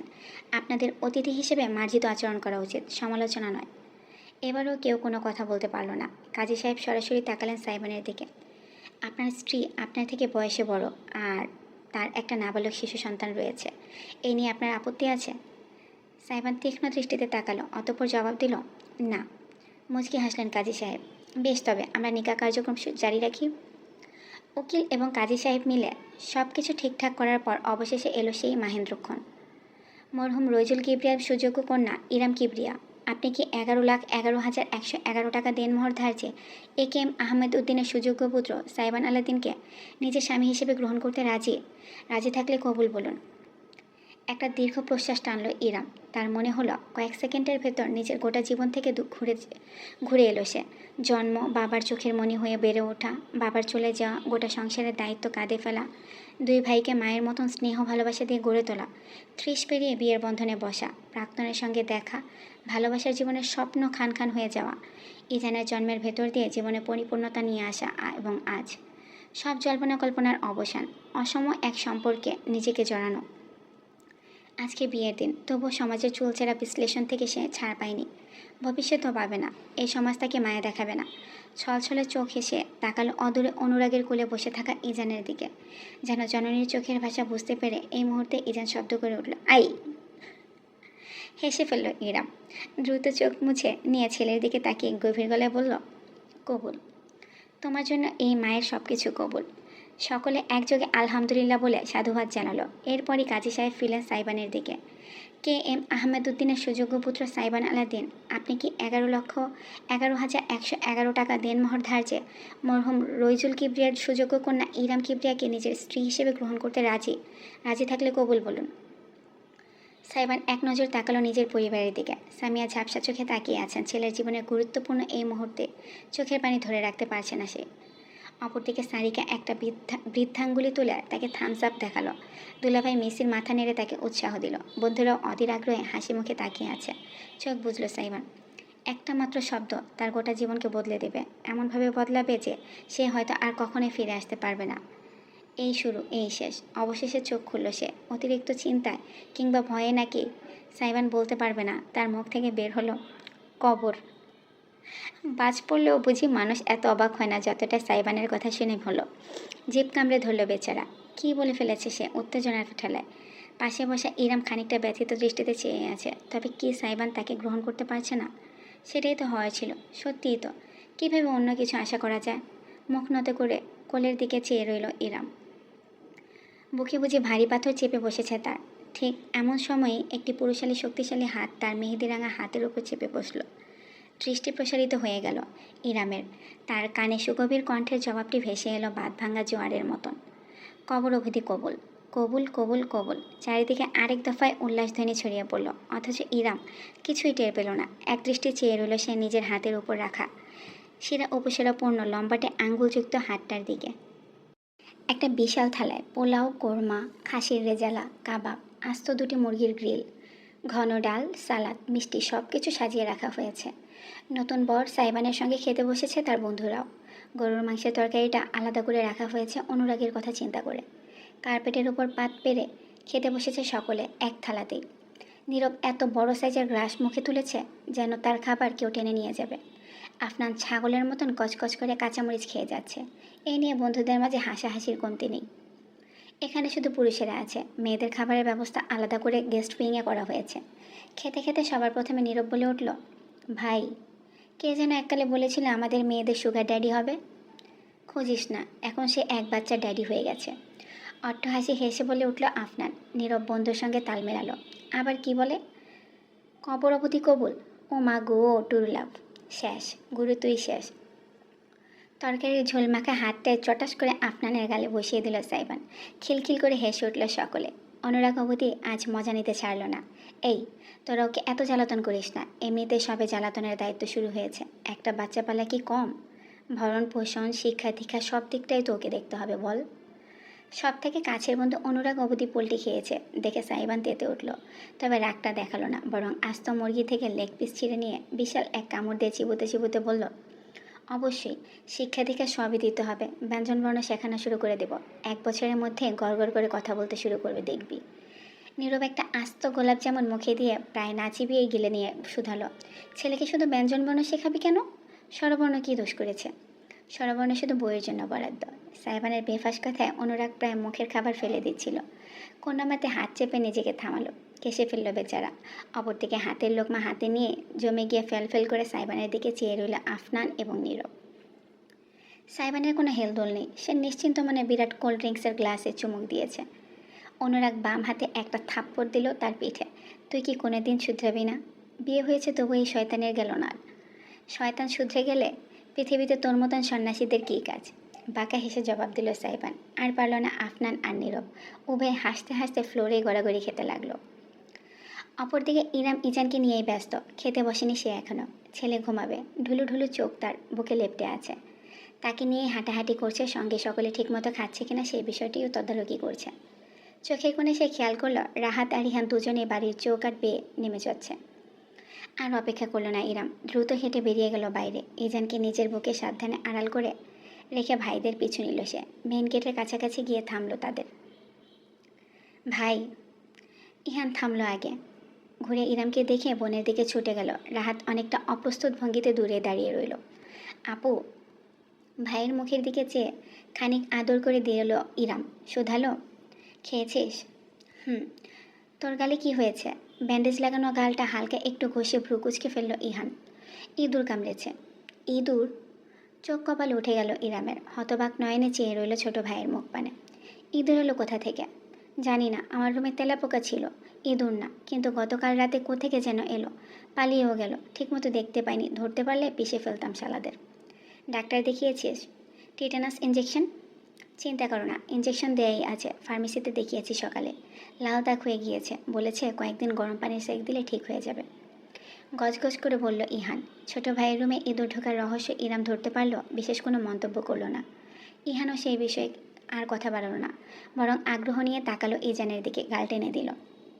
আমার মামাটা কেমন আছে? ইজান কুই কুই করে আবার মায়ের বুকে মাথা গুঁজে ফেলল। হাসলো ইহান। আহারে, শরম পেয়েছে বেচারা। পরক্ষণে সে হাসি মুছে গেল তার। জল জল দৃষ্টিতে দেখলো ইরামকে। তুমি এমনটা কেন করলে আপু? আমি কিছুতেই স্বস্তি পাচ্ছি না। ওদের সঙ্গে তুমি, ওই লোকগুলো। হুস, তোকে বলেছি তো ভাই, আমি যা করছি সুস্থ মস্তিষ্কে ভেবে চিন্তে করছি, ভবিষ্যতেও করব। ইরামের হাতটা নিজের সুস্থ গালে চেপে ধরে মাথা নেড়ে ইহান বলল, ঠিক আছে, তোমার কথাই সই। তবে তুমি আমাকে প্রমিস করো, যদি তারা তোমাকে তিল পরিমাণেও কষ্ট দেয়, তুমি সঙ্গে সঙ্গে আমাকে বলবে। আগের বারের মতন চুপ করে সহ্য করে যাবে না। কথা দাও আমাকে প্লিজ আপু। মৃদু হাসল ইরাম। ঝুঁকে এসে ছোট ভাইয়ের কপালে কপাল ঘষে বলল, আমার কিছু হবে না ভাই, আমি ঠিক নিজের খেয়াল রাখবো, চিন্তা করিস না। আজকে আসার জন্য তোদেরকে অনেক অনেক ধন্যবাদ। আমি সত্যিই তোদের অনেক মিস করি। চোখ বুজে মা তুল্য বড় বোনের অস্তিত্বটুকু অনুভব করলো ইহান প্রাণ ভরে। তবে বেশিক্ষণ পারল না, পেছন থেকে ডাক ভেসে এলো, ইহান, দেরি হয়ে যাচ্ছে আমাদের। রাহাত তাড়া দিচ্ছে। ইহানকে বেশ অসহায় দেখালো। করুণ চোখে একবার ইরামের দিকে চেয়ে সে পিছিয়ে গেল। ইরাম তৃপ্ত দৃষ্টিতে দেখল রাহাতকে। পায়ে পায়ে হেঁটে কাছে গিয়ে দাঁড়ালো। আমার সঙ্গে কথা না বলে চলে যেতে চাচ্ছিস? কথা বলার মতন মুখ তো তুমি রাখুনি আমাদের আপু। মহল্লার এর মধ্যেই ছিছি পড়ে গিয়েছে। সারাদিন ওই বাড়ির ভেতর বসে থাকলে জানবে কিভাবে? রাহাতের কাট কাট কথায় এবার আর কষ্ট হলো না ইরামের। ঠিকই, নাক কেটে ফেলেছি তোদের, তাই না? হ্যাঁ। ভাবলেই আমার লজ্জা লাগছে। তুমি নিজের হাঁটুর বয়সী একটা ছেলের সাথে বিয়ে করেছ, তাও আবার ওই যে কিনা ফিজে না ডিজে, নেশা আর পার্টি করে বেড়ায়। আতপাগল বেয়াদব ছেলে একটা। দুলাভাইকে নিয়ে ভদ্রভাবে কথা বলবি। ইরামের হঠাৎ প্রতিবাদে থমকে গেল রাহাত। প্রসারিত নয়নে চেয়ে রইল বড় বোনের দিকে। ইরাম তার মুখোমুখি হলো বিনা দ্বিধায়। বোনকে যখন সামান্য আশ্রয়টুকু দিতে পারিসনি, তখন তার ব্যক্তিগত জীবন সম্পর্কে কথাও বলতে আসবি না। আর হ্যাঁ, আরেকটা কথা, ইজান ঘুমিয়ে গিয়েছে বুঝতে পেরে ছেলেকে কাঁধের ওপর তুলে নিজের শাড়ির আঁচল দিয়ে ঢেকে নিজে ইরাম দৃঢ় গলায় বলল, মায়ের সম্পত্তিতে মেয়েদের ভাগ আছে। মুন্সিবাড়িতে আমার যে ভাগ, সেই ভাগ আমায় বুঝিয়ে দিবি, নাহলে সমপরিমাণ টাকা দিয়ে সেই ভাগ আমার কাছে দিয়ে কিনে নিবি। 2 মাস সময় দিচ্ছি, কী করবি ভেবে জানাবি আমাকে। আর দাঁড়ালো না ইরাম। হতবাক রাহাতকে সম্পূর্ণরূপে উপেক্ষা করে ইহানকে শেষ একবার নরম দৃষ্টিতে দেখে হনহন করে হেঁটে সে বাড়ির ভেতর চলে গেল। ইহান নিজের জিন্সের পকেটে হাত ঢুকিয়ে তীর্যক হেসে বড় ভাইকে পাশ কাটিয়ে হেঁটে যেতে যেতে বলল, সারা জীবন বিড়াল দেখতে দেখতে একদল ভুলেই গিয়েছিল বিড়াল কেন বাঘের মাসি হয়। রাত 9টা। সারাদিনের হট্টগোল আর ক্লান্তির পর অবশেষে ইরামের বিশ্রামের সুযোগ হয়েছে। এত সময় যাবৎ তেমন কিছু মনে না নিয়ে হলেও এখন বাস্তবতা সম্পূর্ণরূপে ইরামের ঘরে ঘিরে ধরেছে, কারণ গেস্ট রুমের বদলে তার ঠাঁই হয়েছে সাইবানের বেডরুমে। রুমটা আধুনিক, অতিরিক্ত আসবাবের বালাই নেই। যেটুকু আছে তাও মডার্ন ডিজাইনার। কালো ধাতুর তৈরি, বিছানার বেডশিট অবধি কালো রঙের, সিল্কের কাপড়ের ওপর লাল গোলাপের পাপড়ি ছড়িয়ে রাখা, ইতিউতি বেশ কয়েকটি তাজা রজনীগন্ধার ছড়া। মোহনীয় ঘ্রাণে মাতোয়ারা করে তুলেছে রুমটাকে। তবুও এর মালিকের প্রকৃত বৈশিষ্ট্যটাকে পুরোপুরি ঢাকতে পারছে না। দেয়ালে মাইকেল জ্যাকসন আর চাইনিজ কিংবা কোরিয়ান কোনো বয় ব্র্যান্ডের পোস্টার টাঙানো। আরও কয়েকজনের চেহারা আছে, তবে এই সেলিব্রিটিদের ইরাম চেনে না। দেয়ালের এক পাশে সাউন্ডের বেশ কিছু যন্ত্রপাতির সঙ্গে ছোট কন্ট্রোল বোর্ড। এক কোণায় triple monitor gaming set up. কাউচের ওপর অবহেলায় 2টো 10 কেজির ডাম্বেল পড়ে আছে। একটা দীর্ঘশ্বাস ছাড়ল ইরাম। নিজের সঙ্গে এই অস্তিত্বের সামান্যতম মিলও খুঁজে পেল না। তার ভালো লাগে বই, খোলামেলা পরিবেশ, বেশি হলে একটু দুলদোলনা, মাঝে মধ্যে গান শোনার জন্য অ্যান্টিক রেডিও সেট। এই তো, খুব বেশি চাহিদা তার কোনো দিনে ছিল না। সে সত্যি সাইবান আলাদিনের সঙ্গে এক সূত্রে বাঁধা পড়েছে। এই রুমটাই তার প্রমাণ। ক্ষণস্থায়ী হলেও এই রুমটাই আপাতত তার ঠিকানা। হিসাব মতে আজকে ইরামের বাসর রাত, তবে এই রাত নিয়ে কোনো প্রকার আগ্রহ, আকাঙ্ক্ষা কিংবা ভাবার ইচ্ছাটুকুও তার মাঝে নেই। ইজানকে আজ কৌশলে সামিয়া নিজের কাছে রেখে দিয়েছেন। মুখে না বললেও ইরাম বুঝতে পেরেছে তাদের প্রাইভেসি দিতে, যার আদতে কোনো প্রয়োজন ছিল না। এমন কিছু এখানে হতে যাচ্ছে না, তবে সেই কথা শুধু সে আর সাইবানি জানে। নিজের শাড়ি বদলানোর কথা ভাবল ইরাম, তবে সঙ্গে সঙ্গে কাপড় আনতে তো ভুলে গিয়েছে। দরজা খুলে বাইরে গিয়ে আবার নিয়ে আসবে, এত কাহিনী কী করবে? তার থেকে গয়না খুলে একটু ফ্রেশ হওয়া যাক ভেবে ইরাম গলা আর কান থেকে হালকা গহনাগুলো খুলে রাখলো। রুমের এক পাশে লাগোয়া বারান্দা, অন্য পাশে আরেকটা দরজা, বাথরুমই হবে ভেবে স্লাইড করে কাচের দরজাটা খুলে ইরাম ভেতরে পা রাখলো। তবে সামনের দৃশ্যটাকে জমিয়ে দিল। জায়গাটাতে বাথরুম বলবে না, অন্য কিছু ইরাম কয়েক লহমা ভেবেই পেল না। হঠাৎ করে কেউ দেখলে মনে করবে বুঝি জঙ্গলে ঢুকে পড়েছে। দেয়ালে তেমনি গাছপালার ডিজাইন, মেঝের মাঝ বরাবর ফাঁকা, সত্যিই ফাঁকা, পুলও নয়, বাথটাবও নয়, যেন জঙ্গলের গাছপালার মাঝে একটা প্রাকৃতিক পুকুর। আশেপাশে পাথরের দেয়াল তুলে দেওয়া, তাতে টলটলে পানি ভাসছে। সিলিংয়ের সঙ্গে লাগোয়া ঝর্ণা বেয়ে বৃষ্টির মতন ঝিরঝিরে পানি ঝরছে পুকুরের ন্যায় স্থানটির ওপর। পাথরের সিঁড়ি নেমে গিয়েছে কয়েক ধাপ ভেতরে যাওয়ার জন্য। ইরাম হাঁ করে তাকিয়ে রইল রীতিমতো। সে একটুখানি হাত মুখ ধোবে, কিন্তু এমন জায়গায় তো হাত মুখ ধুতে মনে চায় না, শুধু তাকিয়ে থাকতে ইচ্ছে হয়। যেন ছুঁয়ে দিলে জাদুকরি জায়গাটার মায়া কেটে যাবে। এটা কেমন বাথরুম? এটাকে বলে জাকুজি। অস্ফুট স্বরে ইরাম বলে উঠেছিল, এমন স্পষ্ট জবাব আসবে ভাবেনি। ঝট করে পিছনে ফিরে তাকালো সে। ঠিক দরজায় সঙ্গে হেলান দিয়ে দাঁড়িয়ে আছে সাইবান। ভেস্ট খুলে ফেলেছে, শুধু শার্ট আর প্যান্ট পরে নেই। শার্টের উপরের বেশ কয়েকটা বোতাম খোলা থাকায় মাংসল বুকের খানিকটা অংশ দেখা যাচ্ছে। ইরাম দ্রুতই দৃষ্টি সরিয়ে নিল। বাড়ির ভেতর এই জিনিস করার আইডিয়া কে দিল?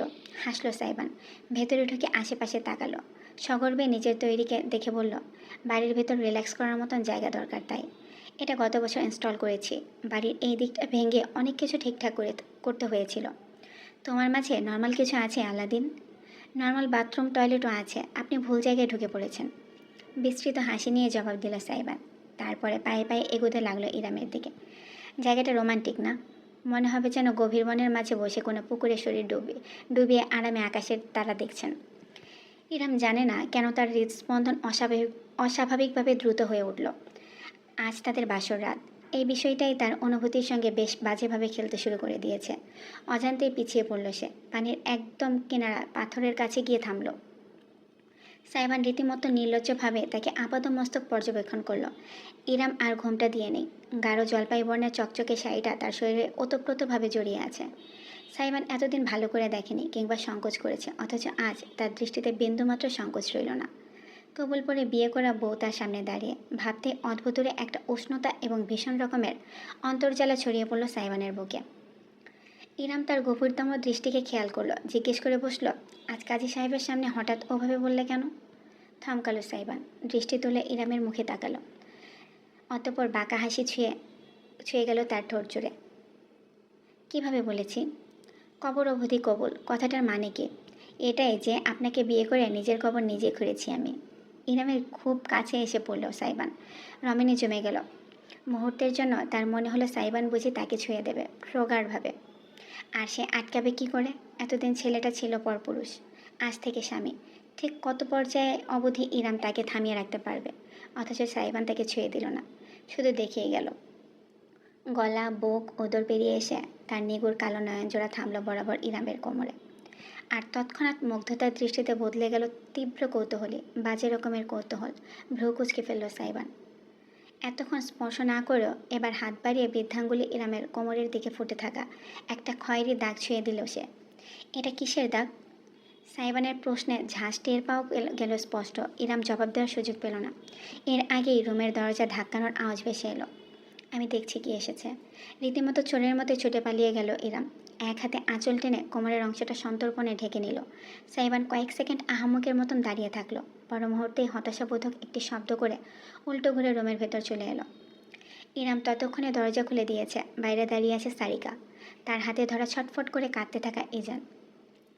আমি আর মম মিলে অনেক চেষ্টা করেছি, আপনাকে ছাড়া শান্ত হবে বলে মনে হয় না। খানিকটা বিরক্তি নিয়েই বলল সারিকা। ইরাম দ্রুত নিজের হাত বাড়িয়ে ছেলেকে কোলে তুলে নিল। সারিকা অপেক্ষা অবধি করল না। যেমন হঠাৎ এসেছিল তেমন হঠাৎ করেই চলে গেল। একটা নিঃশ্বাস ফেলে দরজা আটকে চিৎকার করে কাঁদতে থাকা ইজানকে নিয়ে বিছানায় গিয়ে বসল ইরাম। এই যে, না না সোনা আমার, কুচুপু আমার। এই তো আম্মু এখানে। আম্মু কোথাও যায়নি। এই যে সোনা, এই যে আমার বাবাটা। ছেলেকে দুলিয়ে দুলিয়ে শান্ত করতে চাইল ইরাম, অথচ কোনো কাজ হলো না। বরং সময়ের সাথে সাথে আরও জোরে তার সরে কেঁদে যেতে লাগলো ইজান। ছোট শিশুটির মুখ লালচে হয়ে উঠেছে কান্নার কারণে। ইরাম সইতে পারল না, বুকে আঁকড়ে ধরল ছেলেকে। না না, কাঁদে না আব্বু, আর না, আম্মুর কষ্ট হয় তো কুচুপু। প্রথমটায় বিশেষ পাত্তা না দিয়ে মনিটরের সামনে গেমিং চেয়ারে বসে মোবাইল স্ক্রল শুরু করেছিল সাইবান। বাচ্চার কান্নার আওয়াজ ভীষণ তীক্ষ্ণ, তার কানে লাগছে বাজেভাবে। তবে যখন প্রায় 20 মিনিট পরেও কান্না থামার নামগন্ধ হলো না, তখন মোবাইল রেখে উঠল সাইবান। খানিকটা তেজি কণ্ঠেই বলল, কী সমস্যা? এমন ভ্যাক ভ্যাক করে কাছে কেন পোটলাটা? হাগু পেয়েছো আবার? এরাম হাসল না, বরং খানিকটা অসহায় দৃষ্টিতে চেয়ে বলল, বুঝতে পারছি না, কান্না করে অনেক, কিন্তু এতক্ষণ ধরে একটানা কোনো দিনও করেনি। কোথায় সমস্যা হচ্ছে বাবাটার? আম্মু বুঝতে পারছি না। আম্মু পচা। ইরামের চোখ ছলছল করে উঠল। ছটফট করতে থাকা ইজানকে বুকে চেপে রাখল সে। দৃশ্যটা দেখে কেন যেন ভীষণ অশান্তি অনুভব করলো সাইবান।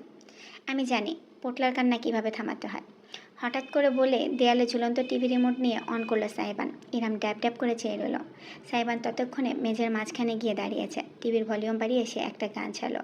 তারপরে রিমোটটা ছুঁড়ে ফেলে 2 পা ছড়িয়ে দাঁড়ালো। ওয়াচ দিস পোটলা, দিলবার দিলবার।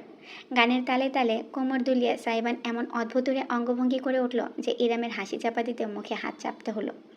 অথচ অবিশ্বাস্য ব্যাপার, সাইবান নাচতে শুরু করার সঙ্গে সঙ্গে ইজানের কান্না থেমে গিয়েছে।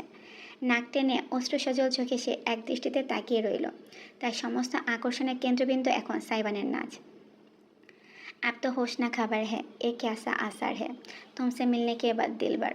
সাইবানের কোমর দোলানোর নাচের তালে তালে আচমকা ইজানকে হাতে তালি মেরে বুঝি খেয়ে গেয়ে উঠল, আই ইয়া। ইরাম না পারতে হেসে ফেলল এবার। তার চোখের পানি হুট করে শুকিয়ে গিয়েছে। সাইবানের নাচের সাথে সাথে ইজানের সব ভুলে লাফিয়ে ওঠাটা আর তার মনের দাগ কেটে গিয়েছে। অজান্তেই সে জলজলে চোখ চেয়ে দেখল সামনের মানুষটাকে। পাগলাটে একটা ছেলে, একদম লাগামহীন ঘোড়ার মতন, বেশরমের মতন কোমর দুলিয়ে যাচ্ছে। ভালোই দোলাচ্ছে যদিও। ইরাম লজ্জাবোধ করলো। কি ভাবছে সে? তবে তার বিশেষ কোনো সন্দেহ রইল না। এই বিবাহিত জীবনটাকে যত কঠিন হবে বলে সে ভেবে এসেছে, ততটাও কঠিন নাও হতে পারে। পরদিন সকাল, একদম ভোরে ঘুম থেকে উঠে গিয়েছে সাইবান। ফ্রেশ হয়ে জিম রুম থেকে 1 ঘন্টা ওয়ার্কআউট করে সাউন্ড রুমের কিছু যন্ত্রপাতি ঠিকঠাক করে এসেছে। বাড়ির সবাই এখনও ঘুমে, শুধু সুগন্ধ উঠেছে বোধ হয়। নিচতলায় কিচেন থেকে থালা বাসনের শব্দ শোনা যাচ্ছে। ঘেমে একাকার হয়ে গিয়েছে সাইবান। বাথরুমে থেকে সংক্ষিপ্ত একটা গোসল সেরে তোয়ালাতে মাথা মুছতে মুছতে যখন সে বেরোলো, তখন ঘড়িতে সময় 8:30। তোয়ালেটা বারান্দায় ঝুলিয়ে সে যখন রুমের ভেতর ফিরে এলো, তখন ভীষণ অপ্রত্যাশিত একটা দৃশ্য তাকে স্বাগত জানালো। তার বিছানার উপর পরম শান্তিতে ঘুমিয়ে আছে ইরাম। রমণীর বুকের সাথে ঘেঁষে গভীর ঘুমে আচ্ছন্ন ইজান। গতকাল প্রায় ভোরের দিকে ঘুমানোর সুযোগ হয়েছিল। সারাটা রাত থেকে থেকে জেগে উঠে মাকে জ্বালিয়েছে সে। সাইবান মরার মতো সোফায় পড়েছিল, বালিশ চাপা দিয়ে রেখেছে কানে। হাতে গোনা কিছু ঘন্টা হয়তো ঘুমিয়েছে, আবার 7টার আগে উঠে পড়েছে। গভীর দৃষ্টিতে দেখল সে, বিছানায় থাকা মা সন্তান উভয়ের ওপর সকালের স্নিগ্ধ আলোকরশ্মি প্রতিফলিত হয়ে একটা স্বর্গীয় ভাব সৃষ্টি করেছে। সাইবান নিষ্পলক চেয়ে রইল। কতক্ষণ যাবৎ নিজেও বলতে পারবে না। তার ভাবতেও অবাক লাগছে, বিছানায় শুয়ে থাকা রমণী এবং ছোট্ট নাজুক প্রাণটি এখন তারই পরিবারের অংশ। পায়ে পায়ে বিছানার কাছে এগিয়ে এলো সাইবান। গতকালের ক্লান্তি তাকে ঘুমাতে দেয়নি। অপরদিকে ইরামকে জড়িয়ে রেখেছে গভীর ঘুমের চাদরে। অজান্তে হাঁটু মুড়ে বিছানার পাশে কার্পেটের উপর বসে পড়ল সে। ইরামের একটা হাত লম্বা করে রাখা, অপর হাতটা ইজানের শরীরের উপর। 2 হাতেই টকটকে মেহেদি। সেই মেহেদি দেখে কিছু একটা মাথায় এলো সাইবানের। ঝুঁকে এলো সে। লম্বা করে রাখা হাতটার উপর ঝুঁকে অতি মনোযোগী দিয়ে দেখতে লাগলো। সিম্পল অথচ বেশ সুন্দর কারুকার্য, জলজল করছে যেন রত্নের মতন। হৃদস্পন্দন বেড়ে গেল সাইবানের। হন্যে হয়ে সে খুঁজে বেড়ালো কোথায় কোথায় আছে কি নেই। অবশেষে সাইবানের খোঁজ থামল, দৃষ্টি প্রসারিত হলো, সঙ্গে ঠোঁটে ফুটল এক পরিতৃপ্ত মায়াবী হাসি। গচা বিড়বিড় করল সে আপন মনে। ইরামের হাতের মধ্যমা এবং অনামিকা আঙ্গুলের ঠিক মাঝখানে চাপা জায়গাটায় পেঁচানো অক্ষরে লেখা, আমার আলাদিন। ফিস ফিস করে উচ্চারণ করল সাইবান। জানে না কেমন অনুভূতি হলো বুকের ভেতর। নিষ্পলক চেয়ে রইল এক নাগারে সে। ইচ্ছে হচ্ছে না দৃষ্টি ফিরিয়ে নিতে। ইরামের প্রশান্তিতে ছাওয়া ঘুমন্ত মুখটা দেখল সে অত্যন্ত আবেগ নিয়ে। তারপর আবারও দেখল আঙ্গুলের ফাঁকে লুকিয়ে রাখা নামটাকে। নিজের ফোন বের করে নিঃশব্দে বেশ কয়েকটি ছবি তুলে নিল সাইবান। কেন সে নিজেও জানে না। ফোন রেখে সে ঝুঁকে এলো, সাবধানে আঙ্গুলে ছুঁয়ে দিল মেহেদির রঙে রাঙা থাকা আঙ্গুলটাকে। ইরাম সামান্য নড়েচড়ে উঠতে জমে গেল সে। অথচ রমণীর ঘুম ভাঙল না। শুধু ছেলেকে ঘুমের ঘরে নিজের আরও খানিকটা কাছে টেনে পুনরায় নিদ্রায় নিমজ্জিত হলো সে। বুকের ভেতর আটকে রাখা নিঃশ্বাসটা ছাড়ল সাইবান। অতি সাবধানে নিজের নাম লেখা ইরামের আঙ্গুলটা তুলে নিল সে। কি হলো সে বলতে পারবে না। ঝুঁকে গেল, সেই নরম আঙ্গুলের ডগায় আলতো করে স্পর্শ করলো নিজের ঠোঁট। অতি ক্ষীণ এক মুহূর্তের আলোতে ছোঁয়া। চোখ বুজে নিল সাইবান। আনমনে ফিসফিস করল, আপনার আলাদিন। রাস্তার মোড়ের টং দোকানটায় বেশ কয়েকদিন বাদে বন্ধুদের আড্ডা বসেছে আজ। দোকানি মিরাজ ভালো করেই চেনে এই দলটাকে। যদিও বেশ সামর্থ্যবান পরিবারের ছেলে মেয়ে, তবুও তার দোকানটার প্রতি একটা ভিন্ন মায়া আছে। সেই স্কুল জীবন থেকে অনুরাগ আর সাইবার নামের ছেলে দুটো তার দোকানে চা সিগারেট খেতে আসতো। আজকাল আরও বেশ কতক সঙ্গী জুটেছে। ভালোই লাগে মিরাজের তরুণ ছেলেপেলেদের গাল গল্প শুনতে। মাঝে মাঝে এমন ভাষা চলে যায় যে বোঝাই যায় না কী কথা বলছে। জেনারেশনের কী আমূল বদলে যাচ্ছে। অনুরাগরা যখন আসে তখন বুঝি গোটা দোকানটাই তাদের হয়ে যায়। কাঠের বেঞ্চে পা তোলায় বসে বসে অনুরাগ, নীরব, আফনান ইতোমধ্যে চলে এসেছে। সন্ধ্যা ক্রমশ গাঢ় হয়ে রাতে পরিণত হচ্ছে। নীরব সিগারেট ধরিয়েছে, অপরদিকে আফনান পাঞ্চি বুঝছে। ওসবের প্রতি বিশেষ আকর্ষণ নেই অনুরাগের। সে আপাতত 1 কাপ রং চায়ের অর্ডার দিয়ে বসেছে। মামুর বেটা এখনো এলো না? পান চিবোতে চিবোতে জিজ্ঞেস করলো আফনান। থু করে পিক ফেললো একপাশে। নীরব সিগারেটের লম্বা একটা টান মেরে বলল, এখন ওনার বইয়ের আঁচলের তলায় থাকার সময় বস। বন্ধুদের জন্য টাইম আছে নাকি? খিলখিল করে হাসাহাসি শুরু করলো উভয়ে। অনুরাগ মাথা নেড়ে জানালো, আমাকে আসবে বলেছে, হয়তো কোথাও ফেসে গিয়েছে তাই দেরি হচ্ছে। বাচ্চার ডাইপার চেঞ্জ করছে মনে হয়। কার ডাইপার? আফনান বলতেই সম্পূর্ণ ভিন্ন একটা মেয়েলি কণ্ঠস্বর প্রশ্ন করলো। প্রত্যেক ছেলেই জমে গেল নিজেদের জায়গায়। এই কণ্ঠের মালকিনকে হাড়ে হাড়ে চেনা আছে তাদের। অবশেষে সামনে এসে দাঁড়ালো এক রূপবতী। লাস্যময়ী শরীরে জড়ানো টাইট টপ, ধবধবে সাদা। ইলাস্টিক ফেব্রিক একদম চেপে থাকায় শরীরের অবয়বটি ভালোভাবে বোঝা যাচ্ছে। নিচে একটা ঢোলা ট্রাউজার সেট, চুলগুলো সিল্কি, দৈর্ঘ্য কাজ সমান। টানা টানা আইলাইনার দেওয়া চোখে চেয়ে আছে যুবতী। এক কাঁধে ঝুলছে একটা জিম ব্যাগ, তাতে ঢোকানো গোলাপি রঙের ইয়োগা ম্যাট দেখা যাচ্ছে। কী ব্যাপার, হঠাৎ চুপ হয়ে গেলি কেন সবাই? কিসের ডাইপারের কথা বলছিস? মেয়েটি প্রশ্ন করল আবার। আফনান আর নীরব একে অপরের সঙ্গে ঘেঁষাঘেঁষি করে বসলো, উভয়ে বিব্রত এবং অপ্রস্তুত। নীরব ইশারায় অনুরাগকে কিছু বলতে বলল। বান্দা সোজা হয়ে বসে শুধালো, সিঙ্গাপুর থেকে কবে এলি তিতলি? তিতলি নামক যুবতী খানিকক্ষণ সদ্বিগ্ন দৃষ্টিতে বন্ধুদের দেখল, তারপর ধপাস করে কোনো প্রকার দ্বিধা ছাড়াই অনুরাগের পাশে বসে পড়ল। এই তো আজ সকালেই পৌঁছালাম। অনেক ভোরে এসেছি তো, তোদের কল করে জানাইনি আর। বিকেলে জিমে গিয়েছে, ভাবলাম একেবারে এখানে এসে সারপ্রাইজ দিয়ে দিই। তিতলি আপা, আপনার জন্য গ্রিন টি বসে? দোকানে মিরাজ হাসি মুখে বলল। পাল্টা হেসে তিতলি মাথা দোলালো। জি অবশ্যই, সঙ্গে ডায়াবেটিক্স কুকি দেবেন দুটো। মিরাজ কাজে লেগে গেল। তিতলি বন্ধুদের দিকে ফিরল। সবাই কেমন অস্বস্তিতে পড়ে গিয়েছে মনে হচ্ছে। তার দিকে তাকাচ্ছে না কেউই। অবাক হলো সে। ব্যাপার কি দোস্ত, সবগুলোর মুখ এমন বাংলার পাঁচের মতন ঝুলে আছে কেন? আর by the way, mister DJ কোথায়? দেখছি না যে, এখনও আসেনি। অনুরাগ তিতলির দিকে তাকিয়ে বলতে নিল, ইয়ে মানে তিতলি শোন, আসলে সাইবান। ইয়ো ব্রোস। অদূর থেকেও সাইবানের উৎফুল্ল কণ্ঠের ডাক স্পষ্টত ভেসে এলো। সকলে মাথা তুলে তাকিয়ে দেখল, সড়কের অপর প্রান্তে বেয়ে এগিয়ে আসছে সাইবান। হেঁটে আসছে না, গাড়িতেও আসছে না, তার পায়ে ডাবল রোলার শুজ, ভারী কেটসের মতন কালো জুতোর নিচে 2 জোড়া চাকা লাগানো। পা দুটো রোল করে রাস্তার উপর স্লাইডিং করে এগিয়ে আসছে সাইবান। একেবারে দোকানের সামনে এসে ব্রেক কষে থেমে গেল সে অভিজ্ঞ ভঙ্গিতে। আমাকে ছাড়াই শুরু করে দিয়েছিস বেয়াদবের দল। মিরাজ মামা, 1 কাপ ঘন ব্ল্যাক কফি দাও তো। চিনি 2 চামচ। আরে তিতলি। ধপাস করে তিতলির পাশে বসে হাত বাড়িয়ে নীরবের হাতের প্যাকেট থেকে একটা সিগারেট ছিনিয়ে নিল সে। লাইটারটাও হাতিয়ে ঠোঁটে পুরে ধরাতে ধরাতে সাইবান প্রশ্ন করল, সিঙ্গাপুর ভালো লাগেনি? বিনা নোটিশে দেশে ল্যান্ড করলি যে? সাইবানকে দেখে বিরাট হেসে কোনো প্রকার ভনিতা ছাড়াই নিজের 2 বাহু জড়িয়ে আলিঙ্গন বেঁধে ফেলল তিতলি। তোদের ছাড়া আমার কবে এবার কি ভালো লেগেছে মেরে জানি। সাইবান হালকা হাসল, এক হাতে সিগারেট ধরে অন্য হাতে তিতলির পিঠ চাপড়ে দিয়ে আলিঙ্গন ভেঙে ফেলল।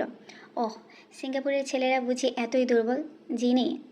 চটাস করে সাইবানের বাহুতে ঘুষি বসিয়ে দিল তিতলি। শব্দ করে হাসতে হাসতে সিগারেটে মনোনিবেশ করলো সাইবান। আর চোখে সামনে তাকাতে দেখল নীরব আর আফনান মিলে তাকে কী যেন ইশারা করছে, অথচ ইশারার অর্থটা সে হুট করে ধরতে পারল না। তিতলিও খেয়াল করেছে বিষয়টি। কী সমস্যা, কেউ একবার বলবি আমাকে? এসে থেকে দেখছি কেমন অদ্ভুত আচরণ করছিস সবাই। গলা খাকারি দিল অনুরাগ। অদ্ভুত? আমরা না তো। তারপর বল তিতলি, সিঙ্গাপুরে কী কী দেখলি? কথা ঘুরিয়ে ফেলতে চাইল সে। ততক্ষণে সবার চা এসে গিয়েছে। নিজের গ্রিন টি এর কাপে লম্বা একটা চুমুক দিয়ে আরামের নিঃশ্বাস ফেলে তিতলি নিজের সিঙ্গাপুরের ট্যুরের কাহিনী বলা শুরু করলো। তিতলি চৌধুরী, সাইবানের গ্রুপের 5ম সদস্য। একমাত্র মেয়ে হয়, তার আলাদাই একটা কদর আছে গ্রুপের মাঝে, সঙ্গে চাহিদা এবং সম্মানও। ফ্যাশন ডিজাইনিং নিয়ে পড়াশোনা শেষ করেছে। বর্তমানে একজন বিউটি ইনফ্লুয়েন্সার হওয়ার পাশাপাশি বিভিন্ন ধরনের কাজের সঙ্গে যুক্ত আছে। হালকা পাতলা মডেলিংও করে বেড়ায়। সাইবান তিতলির কাহিনী শুনতে শুনতে আয়েশ করে সিগারেট ফুঁকছিল। কাহিনী শেষ করে তিতলি হাত বাড়িয়ে তার ঠোঁট থেকে আধ খাওয়া সিগারেটটা নিয়ে নিজের ঠোঁটে পুরে দিল। বিনা দ্বিধায় দীর্ঘ এক সুখ টান দিয়ে বলল, অনেক হয়েছে আমার গল্প, এবার তোদের কথা বল। এই 1 মাসে কি কি মিস করলাম? আফনান, নীরব, অনুরাগ প্রত্যেকে একে অপরের দিকে চাওয়াচাওয়ি করে শেষমেশ সাইবানের দিকে তাকালো। ছেলেটার অবশ্য হেলদোল নেই, সে পারছে না শুধু বেঞ্চের উপর শুয়ে পড়তে। বেঞ্চের সাথেই লাগোয়া একটা জলপাই গাছ থাকায় সুবিধা হয়েছে তার। পায়ের উপর পা তুলে ঝোলাতে ঝোলাতে এদিক সেদিক তাকাচ্ছে। কেউ তেমন কিছু বলছে না, বিধায় তিতলির সন্দেহ হলো। পাশ ফিরে সাইবানের উড়োতে হাত রেখে সে বলে উঠল, ভালো কথা, তুই আজকে ফ্রি শোনেই? তাহলে চল আমরা সবাই মিলে একটা স্পিডিং করে আসি। অনেক দিন করি না, বেশি দূরে না, এই চট্টগ্রাম মহাসড়ক অবধি যাব। সাইবান পা নামিয়ে সোজা হয়ে বসলো। মাথা খারাপ? বিয়ের প্রথম দিনে দেরি করে বাসায় গেলে মম আমার পা কুচি কুচি করে চিকেন ফিট স্যুপে ঢেলে দিবে। যা শয়তান, আঙ্কেল থাকতে আন্টি আবার বিয়ে করবে কেন? তুই কি গাছ বলদ? আমি আমার কথা বলছি। অট্টহাসি হাসার প্রস্তুতি নিচ্ছিল তিতলি, তবে সাইবানের জবাব তাকে জমিয়ে দিল। মুখ নামিয়ে হাসি মুখে ঠোঁটেই তাকালো সে। বিশ্বাস করছে না এখনও। জিনি প্লিজ, মজা করিস না। তোরা সবাই মিলে আমাকে বোকা বানাতে চাইছিস না? প্র্যাঙ্ক করছিস? আমি কিন্তু বুঝে ফেলেছি, এবার বলদ হব না। আঙ্গুল নেড়ে নেড়ে বলল তিতলি। তবে বাকি সকলের থমথমে চেহারা দেখে সে মুহূর্তে আন্দাজ করতে পারল কিছু একটা গড়বড় আছে। সাইবান তার আঙ্গুলটা চেপে ধরে আস্তে করে নামিয়ে দিল। স্বাভাবিক গলায় জানালো, তিতলি, আম ম্যারিড। স্তব্ধ হয়ে চেয়ে রইল তিতলি। সাইবানের মুখ পানে দীর্ঘক্ষণ তার জলজলে নয়নজোড়া আপাদমস্তক পর্যবেক্ষণ করলো সাইবানকে, যেন বিয়ের কোনো প্রমাণ তার শরীরে লেপ্টে আছে। সাইবান সরে বসে বলল, সরি, সব কিছু এতটা তাড়াহুড়ো হয়েছে যে তোকে জানানো হয়নি। ভেবেছিলাম তুই ফিরে এলে একেবারে বলবো। তিতলি বাকি বন্ধুদের দিকে তাকালো। অনুরাগ, নীরব, আফনান প্রত্যেকে অপরাধীর ভঙ্গিতে মুখ নামিয়ে নিল। পরিস্থিতি এতটাই গুরুগম্ভীর হয়ে দাঁড়ালো যে দোকানে মিরাজ অবধি নিজের কাজ বাদ দিয়ে হাঁ করে চেয়ে আছে দৃশ্যপটে। কয়েক মিনিট কাটলো পিনপতন নীরবতায়। তারপর তিতলির কাটকাট কণ্ঠধ্বনিত হলো, ওরা ডাইপারের কথা বলছিল, বাচ্চাও ফুটিয়ে ফেলেছিস নাকি? সাইবান মেয়েটির কণ্ঠস্বর শুনে খানিকটা অবাক হলো। না, ব্যাপারটা অমন নয়, ইটস কমপ্লিকেটেড। আসলে আমার খালাতো। স্টপ ইট জেনি, থাক, আমাকে আর কিছুই বলতে হবে না তোদের আর কোনো দিন। শটান উঠে দাঁড়িয়ে পড়ল তিতলি। নিজের গ্রিনটির বিল নিজের পকেট থেকে বের করে মিরাজের হাতে দিয়ে ব্যাগ তুলে হনহন করে হাঁটা দিল। সাইবান লাফিয়ে উঠে দাঁড়ালো বেঞ্চ থেকে, পেছন থেকে গিয়ে মেয়েটার হাত টেনে ধরল। ওয়েট, কী সমস্যা তোর? কী হয়েছে? এই তো বেশ গল্প করছিলাম। আমার কোনো সমস্যা হয়নি, সমস্যা তো সব তোর। ইউনো হোয়াট জিনি, ফাক অফ। আর এর আগে কোনো দিন এত ঝাঁজ নিয়ে সাইবানের সঙ্গে কথা বলেনি। নিজের হাতটা সে ঝাটকা দিয়ে ছাড়িয়ে নিয়ে দ্রুতগতিতে হেঁটে গেল। যাওয়ার সময় রাস্তার কোণায় রাখা একটা অসহায় ডাস্টবিনকে বিনা কারণে লাথি মেরে ফেলে দিয়ে গেল। সাইবান আহাম্মকের মতন নিজের জায়গায় দাঁড়িয়ে কাঁদ তুলল। যাক বাবা, এর আবার কী হলো? Is it the month mood swing হচ্ছে সেকেন্ডে সেকেন্ডে? পেছন থেকে বন্ধুদের হতাশাবোধক শব্দ শুনতে পেল সাইবান। কৌতূহলী হয়ে সে ঘুরে দাঁড়াতেই অনুরাগ দু হাতে ছড়িয়ে বলল, ভাই, তুই ছাড়া গোটা দুনিয়া জানে তিতলি তোকে পছন্দ করে। তুইও তো তাল দিয়েছিস মাঝখানে, এখন এত নিষ্পাপ ছাড়ছিস কেন? নীরব তাল মিলিয়ে বলল। সাইবান খানিক হেসে হাত তুলে জানালো, that was just a situationship, nothing more. আরও কর সিচুয়েশনশিপ, সামলা নিজের লাভ লাইফ আর ম্যারিড লাইফ। তিতলি খেপেছে। আফনান বলতেই হেঁটে এসে পুনরায় বেঞ্চে বসে পড়ল Saiban. As if I care. আমার পুরো কথা না শুনে চলে গিয়েছে, আমার কি দোষ? ঠান্ডা হয়ে যাওয়া কফির মগে চুমুক দিতে দিতে কপালে তীব্র এক ভাঁজ পড়ল তার। রাত প্রায় 9টা বেজে এসেছে। লিভিং রুমে বসে ল্যাপটপ ঘাটাঘুটি করছে ইরাম। ইজান মেঝেতে বিছানা ম্যাট্রেসের ওপর গড়াগড়ি করে খেলছে। তাকে দেখে শুনে রাখছে সুগন্ধা। এক হাতে বই, অন্য হাতে একটা ঝুনঝুনি বাজাচ্ছে। ইজান মজা পেয়ে সেটা কামড়ে দিতে চাইছে। ইরাম জেনে বেশ অবাক হয়েছিল যে সুগন্ধা পড়াশোনা করে। জাতীয় বিশ্ববিদ্যালয়ে অনার্স প্রথম বর্ষে অধ্যয়নরত এখন। সাইবানদের বাড়িতে এসেছে প্রায় 5 বছর। গ্রামে যে বাড়ি আছে পরিবারের, সেটা কেয়ারটেকার ছিল সুগন্ধার বাবা। মা মরা মেয়ে সে, বাবাও শেষে স্ট্রোকে মৃত্যুবরণ করে। একমাত্র মেয়ে সুগন্ধার যখন বেহাল দশা, সামিয়া সেবার তাকে সাথে করে নিজের বাড়িতে নিয়ে আসেন। কাজের পাশাপাশি পড়ালেখারও ব্যবস্থা করেন। সুগন্ধা বলেছে, সামিয়ার এক কথা, অনার্স পাস না করা অবধি পড়ালেখা ছাড়ার কথা চিন্তাও করা যাবে না। বিষয়টা বেশ ভালো লেগেছে ইরামের। আদতে সুগন্ধা নিজেকে যেমন প্রদর্শন করে অভ্যস্ত, তার চাইতে বহুগুণে স্মার্ট। সেটা এই কয়েকদিনে বুঝে গিয়েছে সে। ল্যাপটপটা সামিয়ার বাড়িতেই থাকে, তিনি খুব একটা ব্যবহার করেন না। ইরাম আজকেই চেয়ে নিয়েছে। এই মুহূর্তে সে বসে বসে নিজের লিঙ্কডইন প্রোফাইল সাজাচ্ছে। চাকরি এবং ক্যারিয়ারের ক্ষেত্রে বেশ কার্যকরী একটা স্থান। প্রোফাইলের কাজ শেষ হয়ে গেলে ইরাম ল্যাপটপ বন্ধ করে দিয়েছিল। তবে হঠাৎ কী যেন একটা মনে পড়ল তার। সুগন্ধার থেকে জেনেছে আজকাল খুব ব্যবহার করা হয় কিছু এআই প্রোগ্রাম। গুগল থেকে তেমনি একটা প্রোগ্রামে ঢুকে সে মনোযোগ দিয়ে টাইপিং করলো। সিচুয়েশনশিপ কি? যতক্ষণ প্রোগ্রামটি তথ্য খোঁজার সময় নিচ্ছে, ততক্ষণ ইরাম তাকিয়ে তাকিয়ে ভাবলো বানানটা কি ঠিক লিখেছে কি না। সুগন্ধার সাহায্য নেবে, কিন্তু দরকার পড়ল না। প্রোগ্রামটি উত্তর করেছে, সিচুয়েশনশিপ হলো এমন এক ধরনের সম্পর্ক যেখানে দুজন মানুষের মধ্যে ঘনিষ্ঠতা বা আবেগ থাকে, কিন্তু সম্পর্কটা স্পষ্টভাবে প্রেম বা কমিটেড রিলেশনশিপ হিসেবে নির্ধারিত নয়। ইরামের মাথা ঘুরতে শুরু করলো। কি, এমনও আবার কোনো সম্পর্ক হয়? ঘনিষ্ঠতা থাকলে আবার প্রেম হয় না কিভাবে? প্রেম না হলে ঘনিষ্ঠতা থাকে কিভাবে? তার মাথায় ঢুকলো না। সে আবারও টাইপ করলো, বেঞ্চিং কি? বেঞ্চিং হলো ডেটিং রিলেশনশিপের একটা টার্ম, যেখানে কেউ তোমাকে পুরোপুরি রিলেশনশিপে রাখে না, আবার পুরোপুরি ছেড়েও দেয় না, মানে ব্যাকআপ হিসেবে রেখে দেয়। তুমি তুমি যেন রিজার্ভ প্লেয়ার, প্রয়োজন হলে ডাকবে, না হলে সাইডে বসিয়ে রাখবে। ইস ছি! না চাই তো ইরামের মুখ ফসকে বেরিয়ে এলো। সুগন্ধা মাথা তুলে তাকালো। কোনো সমস্যা আপা? ভরকে গিয়ে দ্রুত সব কেটে ল্যাপটপটা বন্ধ করে ইরাম সোজা হয়ে বসলো। বলল, তোমাদের জেনারেশনটাই সমস্যা। সুগন্ধা অবাক নয়ে তাকিয়ে রইল। ব্যাপারটা কি হলো? সে বিনা দোষে কথা শুনলো কেন? ইরাম অবশ্য ব্যাখ্যা দিল না তাকে। এমন সময়ে হুট করে বড় গাড়ির হর্নের আওয়াজে ভেসে এলো। ইরাম মেঝে থেকে ইজানকে কোলে তুলে বাইরে এসে দাঁড়াতে অবাক হয়ে দেখলো একটা ছোটোখাটো মালবাহী ভ্যান দাঁড়ানো। ভেতর থেকে ধরাধরি করে আসবাবপত্র নামাচ্ছে কয়েকজন লোক। একটা সোফার মতন দেখতে আসবাব, একটা লম্বাটে ট্রলি, তার মাথায় আবার ছোট ছোট খেলনার মতন কী সব যেন চলছে। কাজের তদারকি করছেন সামিয়া। তিনি দুপুরের পর হাসপাতালে গিয়েছিলেন, একেবারে গাড়ি নিয়ে ফিরেছেন। ইরাম শাশুড়ির কাছে গিয়ে দাঁড়ালো। এসব কি খালামণি? মুচকি হাসলেন সামিয়া। প্রয়োজনীয় জিনিসপত্র তোর লাগবে। আঙ্গুল তুলে সোফার মতন জিনিসটাকে দেখালেন তিনি। ওটা নার্সারি গ্লাইন্ডার, অনেকে ফিডিং চেয়ারও বলে। ব্রেস্ট ফিড করানোর সময় ওটাতে বসবি। আর এটা টেবিল, এখানে ডাইপার চেঞ্জ করবি। ইরাম হতবাক হয়ে তাকিয়ে রইল। মা হতে এতগুলো জিনিসের প্রয়োজন তার জানা ছিল না কখনো।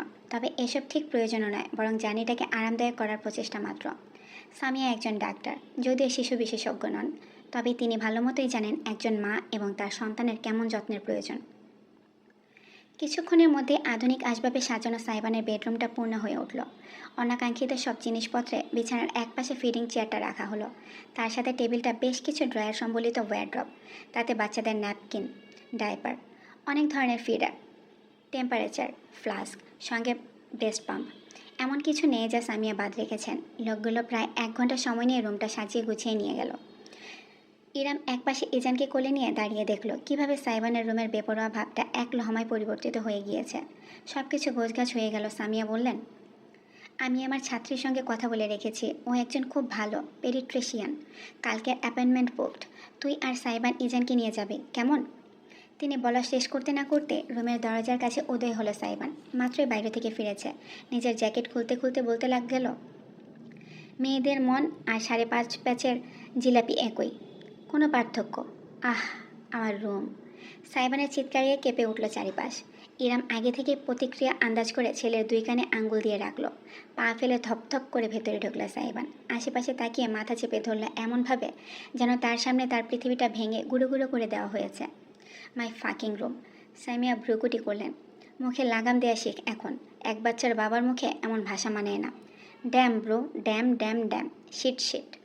একটা হতাশার নিঃশ্বাস ফেললেন সামিয়া। এই ছেলেকে নিয়ে কোথায় যাওয়া যায় সামিয়া জানেন না। সাইবান হন্য হয়ে এদিক সেদিক ছুটে দেখলো সব কিছু।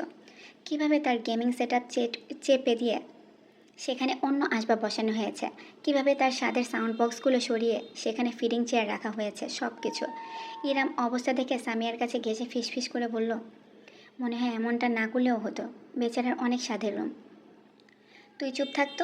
বিয়ে হতে না হতে স্বামীকে দরদ দেখাবি না। শোন, তোর সামনে যে পাগলা বাবার মতন ছোটাছুটি করছে ওটাকে তোর হাতের পুতুল বানাতে হবে। চাবি দিবি, ঘুরবে, চাবি বের করবি, থেমে যাবে। ইরাম নাচিয়ে তো ফিক করে হেসে ফেলল। ঠিক এমন সময়ে তার কোলে থাকা ইজান নড়ে চড়ে উঠল। আঙ্গুল চুষতে চুষতে গঙাতে লাগলো। ইরামের বুঝতে বাকি রইল না কি হয়েছে। ওহ, আমি ওকে চেঞ্জ করিয়ে দিই বলে সে বাথরুমের দিকে যাচ্ছিল, কিন্তু সামিয়া থামিয়ে দিলেন ওকে। এই না না, এখানে রাখ, সাইবানকে করতে দে। ওর শেখার দরকার আছে। এমনিতেও রুম হারানোর শোকে আধমরা সাইবান। এই কথা শুনে তড়াক করে লাফিয়ে উঠল সে। মুখে ভর করল তীব্র আতঙ্ক। কি? খবরদার ব্রো, আমি এসব হাগুমতো পরিষ্কার করতে পারবো না, একদম না। Damn, oh damn dear God of heaven, hear my call. Samia তীক্ষ্ণ চোখে তাকালেন ছেলের দিকে, তারপর আদেশ করলেন, যা ইরাম, ওই টেবিলের উপর রাখ, ডাইপার আছে, শিখিয়ে দে ওকে কীভাবে করিস। ইরাম মানতে না চাইলেও সে ভীষণ বিনোদন পাচ্ছে। সাইবানের মুখটা একেবারে দেখার মতো হয়েছে। ইজানকে সাবধানে সে টেবিলে শুইয়ে দিল। অতঃপর আগের কাপড়ের ন্যাপিটা খুলে ফেলল। ছোট ছোট হাত ওই ছুঁড়ে ড্যাব ড্যাব করে সাইবানের দিকে তাকিয়ে ইজান শব্দ করে উঠল, ব্যা, ওয়াক ওয়াক। মুখে হাত চাপা দিল সাইবান। আশেপাশে কিছু না পেয়ে একটা কাপড়ের ক্লিপ তুলে নিজের নাকে আটকে ফেলল। পোটলা খায় দুধ আর হাগে অ্যাটম বম্ব। ইরাম আর পারল না। এই অবস্থাতেই দাঁড়িয়ে দাঁড়িয়ে হাসতে শুরু করলো সে। স্বামী অবধি মুখ টিপে হাসছেন দৃশ্য দেখে। হাসতে হাসতে ইরাম হাত বাড়িয়ে বলল, একটা ডাইপার দাও। সাইবান ডাইপার সেকশন থেকে পরিষ্কার ডাইপারটাও এক আঙ্গুলে এমনভাবে মুখের সামনে তুলে ধরল যেন পৃথিবীর সব থেকে কদর্য কিছু ধরেছে। ঘৃণায় চোখ মুখ বাঁকিয়ে বমি পাচ্ছে এমন ভঙ্গি করে সে হঠাৎ বলে উঠল, হতে চেয়েছিলাম সুগার ড্যাডি, ভাগ্য হতে হাতে ধরিয়ে দিল বাচ্চার ন্যাপি। আই আ কিয়া। লাফিয়ে উঠল ইজান। ইরাম ওয়েট টিস্যু নিয়ে তার ত্বক মুছে দিচ্ছিল। হাতে নাড়া খেয়ে আধ মোছা টিস্যুটা ছুটে গিয়ে পড়লো একেবারে সাইবানের হাতের ওপর। দুনিয়া উল্টে গেল ছেলেটার। হাহাকার করে উঠল, ইয়া খোদা, ইটস মি এগেইন। জবাব চাই আমি। আমার সঙ্গে তোমার কিসের দুশ্মনী?